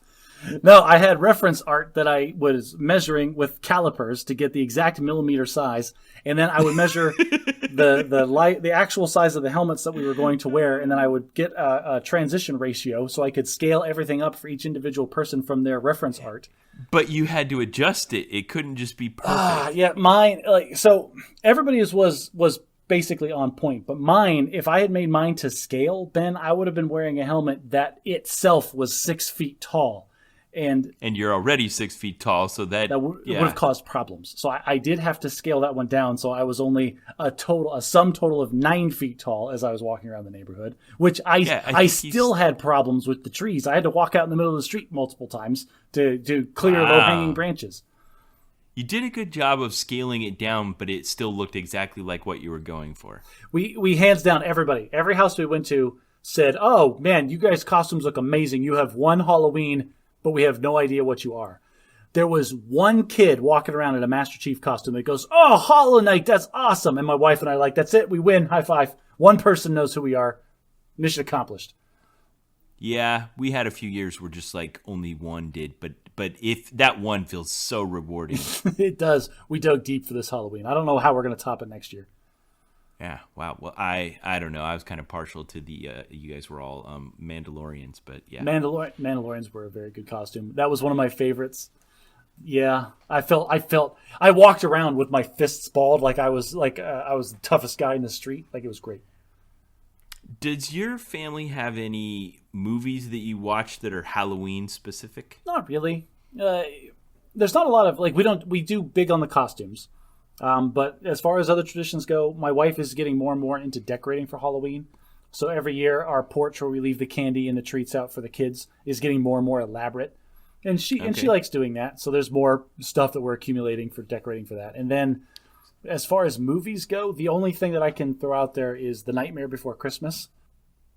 Now, is that a Christmas movie or a Halloween I'm movie? not starting this internet debate with you. We watched it. Is it 50-50? Is it 60-40? The main character is a Halloween character. So my kids watched it at Halloween. It is more spooky than it is Christmassy. It's a Halloween movie to me in my household. 80-20? 75-25. Okay. There's some magic of Christmas in there. That's the only one that came up when I was brainstorming this with my family. Now, I looked at the geography of this, and having lived in other countries, like in Italy, it wasn't really observed, and in England, it was like they want to observe it the way we do in the U.S., but it's not quite catching on with some of the stodgy older people. Like, kids would go out trick-or-treating and just not have much luck. Interesting. Yeah, we think of it in a very American-centric way, and this one isn't widely observed the way we do it around the world, even though people kind of want to, because you could tell they're like, that looks like a lot of fun, let's get into that. But you don't realize how much cultural inertia you need to make it get executed the way that we do. Yeah, we don't have to coordinate with our neighbors. Like, hey, when is trick-or-treating start? Are you going to have candy on the day of? Like, everybody is just accepted in culture. It just happens. Yeah. Yep, exactly. And if it didn't, it would lose a lot of its inertia and emphasis. So businesses make money on it because they're selling you candy. I guess you're decorating. There's costumes, all that kind of stuff. The reason I'm pointing this out is because it's different for each of the 4 holidays, and I'm imagining the mother of all infographics. So I'm already started on it. Oh, Ben loves his infographics. Yeah. Okay. I think I've about milked that one. Let me look back. Well, at hang on a second. Here. What do you do for Halloween? The colors, orange and black. Stop looking at your bulleted list. Tell me how you celebrate Halloween, Ben Rich. I'm a bit of stick in the mud. Like it felt like when I turned 15 and I was too old to go trick-or-treating anymore that I was kind of done with it. So I've never just really had that fondness for it. Now my wife is the awesome mother that she is because she is very determined to help our children have the magical childhood that they should.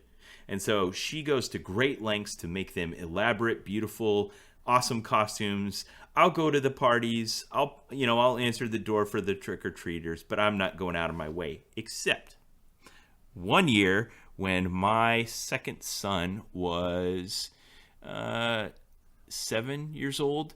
You're doing that old man thing where we don't care about how old he was. It's important.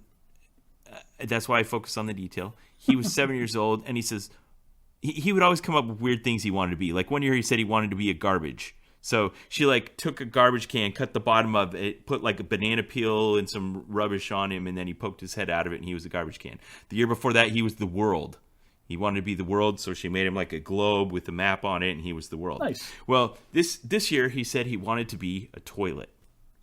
Interesting. And my wife, who's normally game for anything, took one look at him and said, "I'm not making you a toilet. Think of something else." Oh. And I saw my moment of glory, and I went for it. And I said, "Son, I will make you into a toilet." Son, I will make you into the most fabulous toilet that this neighborhood has ever seen.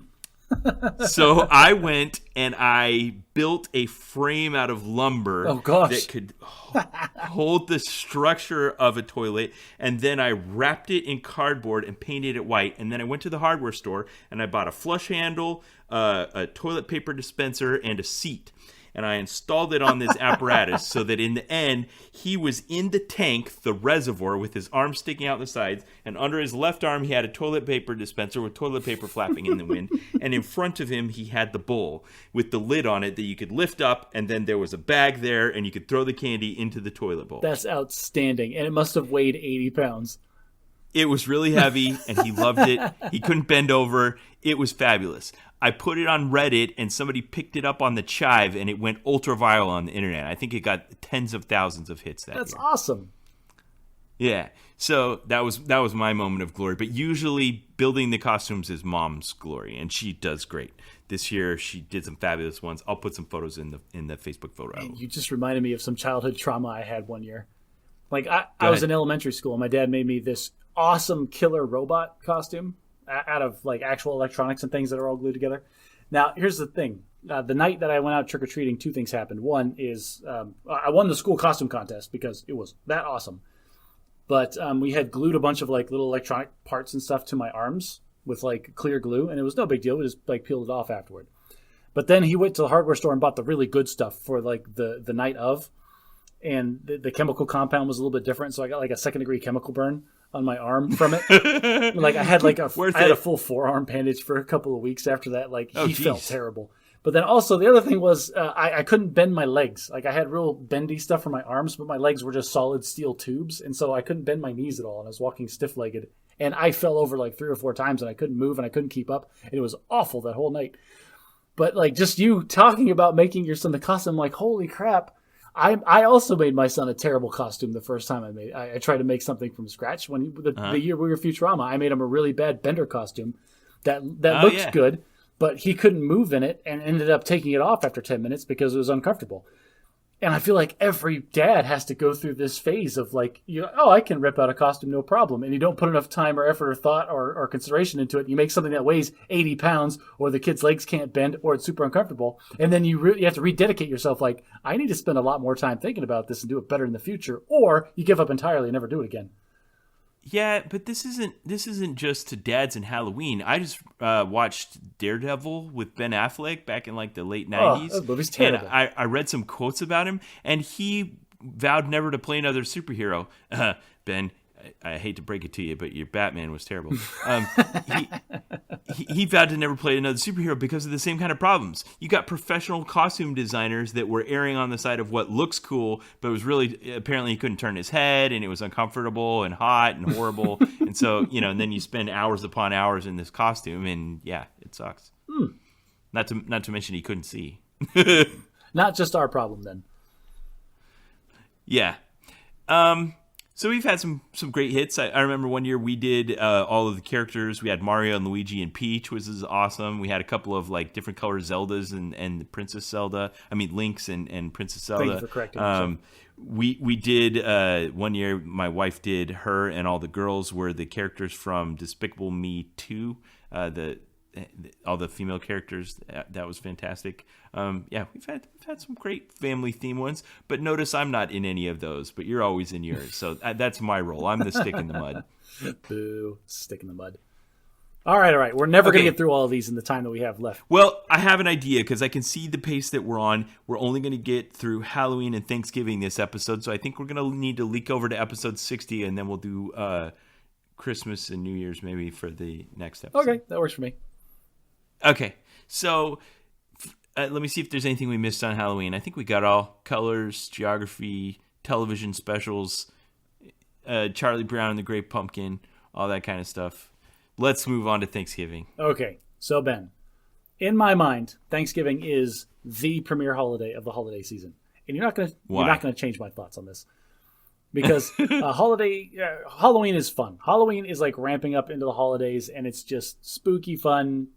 Random nonsense, but it's mostly kid-oriented. This is a kid holiday, Halloween is.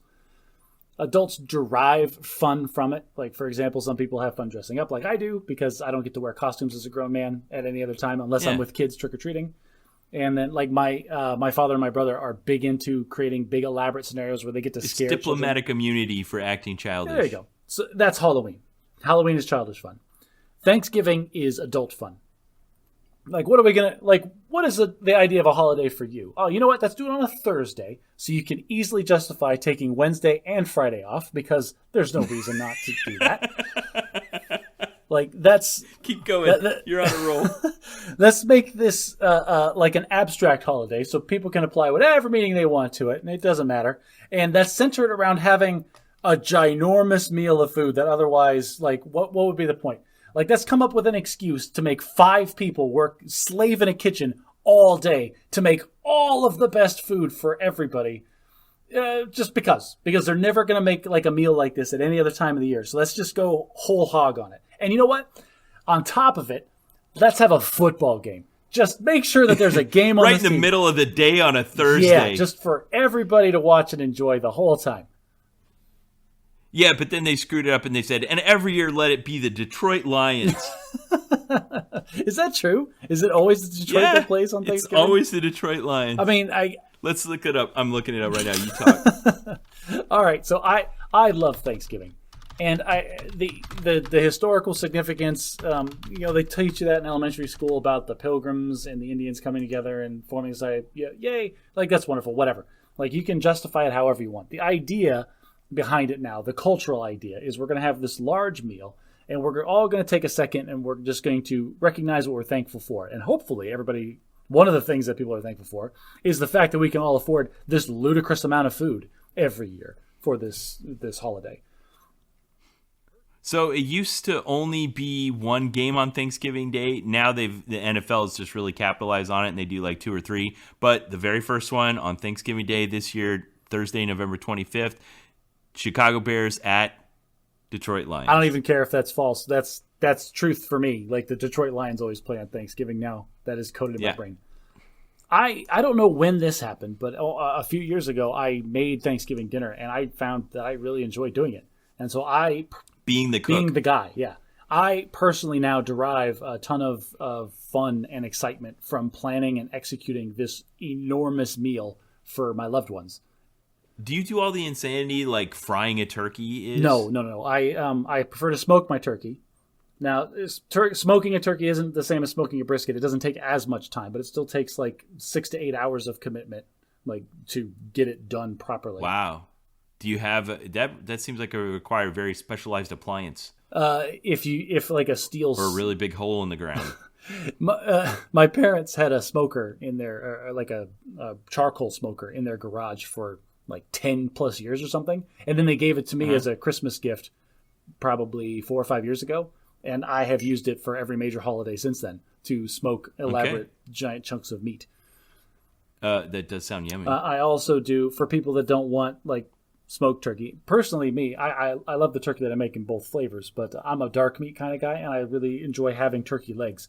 And I was always disappointed as a kid growing up that there was only 2 turkey legs for like the entire, clan that shows up at grandma's house for Thanksgiving dinner. And so I always usually make 4 to 6 extra turkey legs wrapped in bacon on the barbecue in addition, just so they're available. And then all the best sides. Yeah, like Thanksgiving is all about the best side dishes, and just make all of them. And then now Nicole does her wonderful slow-cooked all-day crock-pot apple cider. And she has, for the kids, you just scoop it out. For the adults, there is the rum and the vodka and now the Fireball whiskey that sits next to the thing. So you can spike up your apple cider however you want to. Okay, again, that must make the house smell amazing. Now, I want to contrast all the holidays here. So I was going to say that Thanksgiving is the holiday that you don't decorate for, but now you're talking about inflatable turkeys in the yard. I feel like this is just corporate profiteerism taking over. Like, why are we decorating for Thanksgiving other than like cornucopias and fall leaf-colored tablecloths? So we also have a fall-colored table runner across our countertop right now, and a cornucopia with a bunch of fake pumpkins and turkeys, and like our entire kitchen area is decked out in Thanksgiving nonsense. And we decorate for Thanksgiving because we need for something to do for the month of November. Okay. So I have acknowledged, and I've said right now, that Thanksgiving is the premier holiday, and I very much like Thanksgiving. My wife, being the incredibly thoughtful, passionate person that she is, has taken my love for Thanksgiving and translated that into All into right. a month long Good job, Nicole. decorating and like speak Josh's love language. She just does all these things to feed into like the spirit of the holiday that I like so much. Okay. Now, another thing I like to contrast Halloween with from Thanksgiving is that Halloween's kind of the season where you're going to like parties and doing activities and stuff, but Thanksgiving's very singularly focused on a one day. Yes. Like you're talking about spooky season for Halloween, you're ramping up the whole time and there's things that are happening. Yeah. Thanksgiving's not like that. Thanksgiving is like, there's a carnival at the school and there's trunk or treat and there's nothing for Thanksgiving. Hay rides, but Thanksgiving is the day. Yes, we're going to do turkey on this day and that's Thanksgiving, it's over. Now, yes, that's part of my disappointment, Ben. I think Thanksgiving should be a whole season. I think people should walk around in Thanksgiving shirts, wishing each other, just like instead of Merry Christmas, like, give thanks, and then just walking by. This should be more of a cultural thing. We should ramp this up. Now, again, contrasting all the holidays against each other, Thanksgiving tends to be the one that's most focused around family togetherness. This is the one you travel to family's house for to get everybody together, more so than any of the others. There's an argument to be made for Christmas, but I'm on board. I know what you're saying. Like, this one is specifically about the togetherness and not about something else. Yeah, and it's a feast. It's very much focused on a feast, and that term feast, goes back to whatever, Adam and Eve, like way back.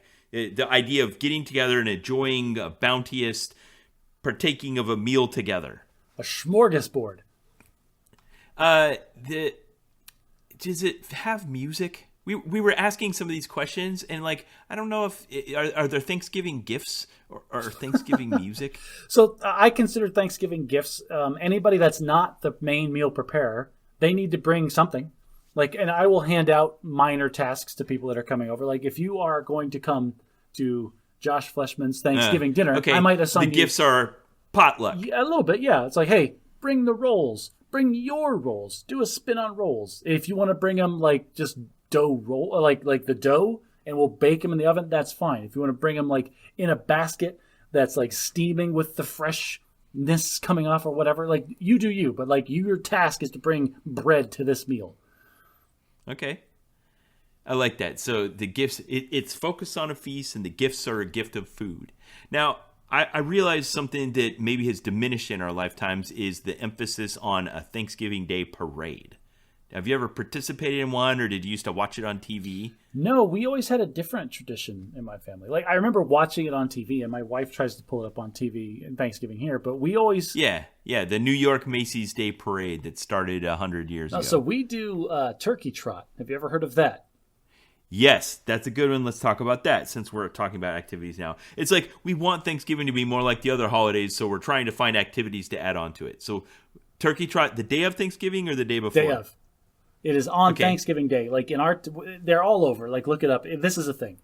The day of Thanksgiving in our town, there is a road race where you go, you sign up in advance, you show up, you get a number, and everybody runs the race. Through the town, like there's a marked track or trail or whatever. In our town, they do a 5K and a 10K, and then they have a kid's half mile, like dash is what they call it, because it's over in seconds. Yeah. But and then you get like a T-shirt from it, and it's always got like a really terribly drawn, goofy like turkey on it. And so our tradition is, it has been like it's been disrupted obviously by COVID, but we're definitely next year get back into it where everybody runs the turkey trot together, like the whole family, and it's first thing in the morning. Like it starts at like 7, so you got to be there, and everybody runs it, and then everybody goes home, and then everybody reconvenes for the big meal.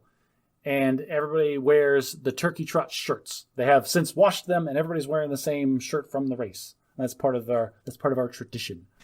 Is there some type of sense of that you have, I don't know, you've bought yourself some type of like caloric deficit so that then you can justify partaking in the festivities? You had a light athletic breakfast of like a banana and some water, and then you skip lunch, and you've already run 6 miles today. So yeah, you're fine to eat that 9,000 calorie meal. No problem. Yeah. Now, Thanksgiving very much different from Halloween. There's this emphasis on charity of like, we're enjoying this bounty, but there's some people that don't have as much bounty, so we'll give to charities or, set up a shelter or donate to a food bank or go down to the homeless shelter and feed the homeless or those kinds of things. There's another tradition that my family does for Thanksgiving that is unique to us, and I would like to share it if that's okay, Ben. Sure. So like the first year that I made Thanksgiving dinner, I prepped it at another person's house. And so I showed up there with all of my ingredients. I'm like, this is it, 100% sure. I've been thinking about this for weeks. This is everything that I'm going to need to make this dinner. Do you have a pan to roast the turkey in? Crap. And so we had to go to the store to get a pan to roast turkey in. On Thanksgiving Day. And so it was at my parents' house, and there is a Fry's that's like half a mile within walking distance. Or if you... Fry's? Isn't that an electronics store? No, not anymore. That closed. No, in Arizona, Fry's is a grocery store. And not only a grocery store, a fancy grocery store. And I'll get to that point. But if you walk to this grocery store from my parents' house, it's half a mile. If you drive to this grocery store from my parents' house, it's 8 miles. It's the same place. What? The way that the roads are set up around my parents' house are nutty. You can't go straight there. That's a lot of difference. I will show you on a map. Anyway, so my father and my brother and I, we all decided we're going to walk to the grocery store and grab the couple of things that I'd forgotten to make this meal, okay? And so we go into the Fry's, and like I said, this is a fancy grocery store. It is so fancy, Ben, there is a bar inside the grocery store across from the deli. And so... Like with bar stools? With bar stools and beers on tap and wine on tap and just a full-up bar. And we're walking past. This is the first time my father had been in there. And he goes, what is this? I'm like, oh, yeah, it's a bar. It's a fancy Fry's. He's like, well, we got to have a beer. And it's like, well, we're here to shop. All right, fine, whatever. And so we sat down at the bar. And then there was a lady working there. And she got us some beers. And my dad and I sat there. And we had a lovely beer together watching the football game that was on the TV. And we sat there for like 15, 20 minutes. And then like I was sitting there with the roasting pan. And then the lady at the bar that was serving us goes, you guys should probably get going. I'm sure somebody needs that, right? And my dad goes, oh, no, he's the one that's cooking. And then she looks and she goes, get out of here and go cook the meal for your family. You guys got caught in the man trap that they'd set up. Apparently. But now... Football and bar. Now that is a tradition. You were Homer Simpson. Yeah, on the holiday, avoiding my family. You were at Moe's. Yes. So this is now a tradition that every Thanksgiving for like half an hour to 45 minutes, I will make some lame excuse to like, oh, you know what? I forgot something at the grocery store. Dad, Alex, brother-in-law Jason, let's go. We got to go get something at the store. And then we pile into the car and drive and have a beer at the grocery store. Awesome. I love that. Great tradition. So I was doing some research on the history and origins of this, and frankly, the origin of Thanksgiving is a bit fraught and lately filled with a bit of controversy, mostly surrounding, the relationship with the Native American peoples and those kinds of things. But I was surprised to learn, and this one's very much more specifically geographic, even though Halloween's kind of widespread. Thanksgiving, every culture observes some kind of like fall harvest observance and some type of thankfulness, but it's not necessarily this day. There's like 5 countries that observe Thanksgiving on this day. It was the U.S., Canada, Grenada, St. Lucia, and Liberia, which has a weird relationship to the United States. But and it's all the same kind of thing. Prayers of thanks, special Thanksgiving, ceremonies from harvest, those kinds of things. There's a lot of disputing over when the actual first was, and and pilgrims definitely did not wear buckles on their hats and shoes like we always do with the little dress-up things. But there was also a lot of politics surrounding it. It's funny, now we just have controversies about pardoning of the first turkey or whatever, but they used to make these proclamations of Thanksgiving. So I have the very first one from George Washington here. Whereas it is the duty of all nations to acknowledge the providence of Almighty God, to obey his will, to be grateful for his benefits, and to humbly implore his protection and favor. And whereas both houses of Congress, blah, blah, blah, blah, blah, and the great and various favors which have been pleased to confer upon us, signed George Washington. So there were these big proclamations of gratitude that were happening. It's very much focused on, like you said, it can kind of be what you want it to be, but being grateful to God for our blessings. 85% of Americans have some kind of feast on this day, and it's the most eaten day of the year. People eat more food that day than any other day. You've talked about some of them. Obviously, turkey, which is now a $1 billion industry, most of which gets eaten on the day, but also the rest of the year, as opposed to the traditional English goose.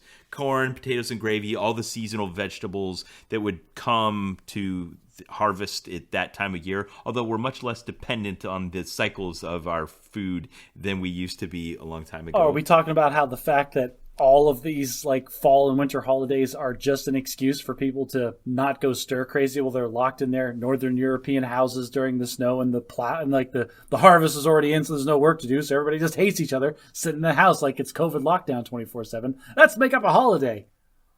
Yeah, where we eat pie and have autumn colors on everything. Now go make pie so I can eat it and celebrate this holiday. And I will sit here and watch somebody play football. Go Lions. Are there Thanksgiving movies or television shows? Absolutely, there's a Thanksgiving movie. It's Planes, Trains, and Automobiles. That's what I told my wife. She said there were no Thanksgiving movies. She's like, but Steve Martin says the F word in that. I'm like, boy, howdy, does he ever. But it is a Thanksgiving movie. Yeah. Okay. Is there any Thanksgiving alcohol? All of them. Like all the alcohols are Thanksgiving. Ben, this is what you're not getting. Like there are specific holiday. I never mind. I guess you're right. There is eggnog specifically for like Christmas, but most of the time, like alcohol just goes with anything, man. It's like a little black dress. It doesn't matter where you're going. Alcohol's going to make it better. All right, so we have looked at the decorations, gift, foods, gathering, music, colors, orthodoxy, genesis, boundaries of Halloween and Thanksgiving. Next time on episode 60 of Bad at Magic, we will look at Christmas and New Year's. That'll be a minor segment. Christmas and New Year's are kind of like the tag-along holidays for the premier event, which is Thanksgiving. Are they? Man, I can feel your skepticism coming through the transmission. Yeah. I enjoyed this discussion of the holidays. There was a lot, audience. There was a lot that is going to go into all of our social media offerings. So if you want to participate in the discussion, share some of your traditions, go on the Reddit. I'll create an open thread for the subreddit for any discussions that pop up. You can, or you can go on Facebook. You can share your Halloween costumes, talk about your favorite Thanksgiving dishes. I want to hear them. Please come interact with us and share your stuff on our Facebook and our Reddit page. If you like what we do, share us with a friend. If you like what we talk about, maybe they'll like us too. If you really want to show us some love, consider taking your phone out of your pocket and giving us a good rating on the podcast player of your choice. It is phenomenal, the kind of visibility we get from one good review. And at last, if you just can't get enough of us, if you want Ben to talk about how he is destroying his children's holidays from now until the end of time, consider becoming a patron on our Patreon page. And happy holidays from the Bad at Magic podcast.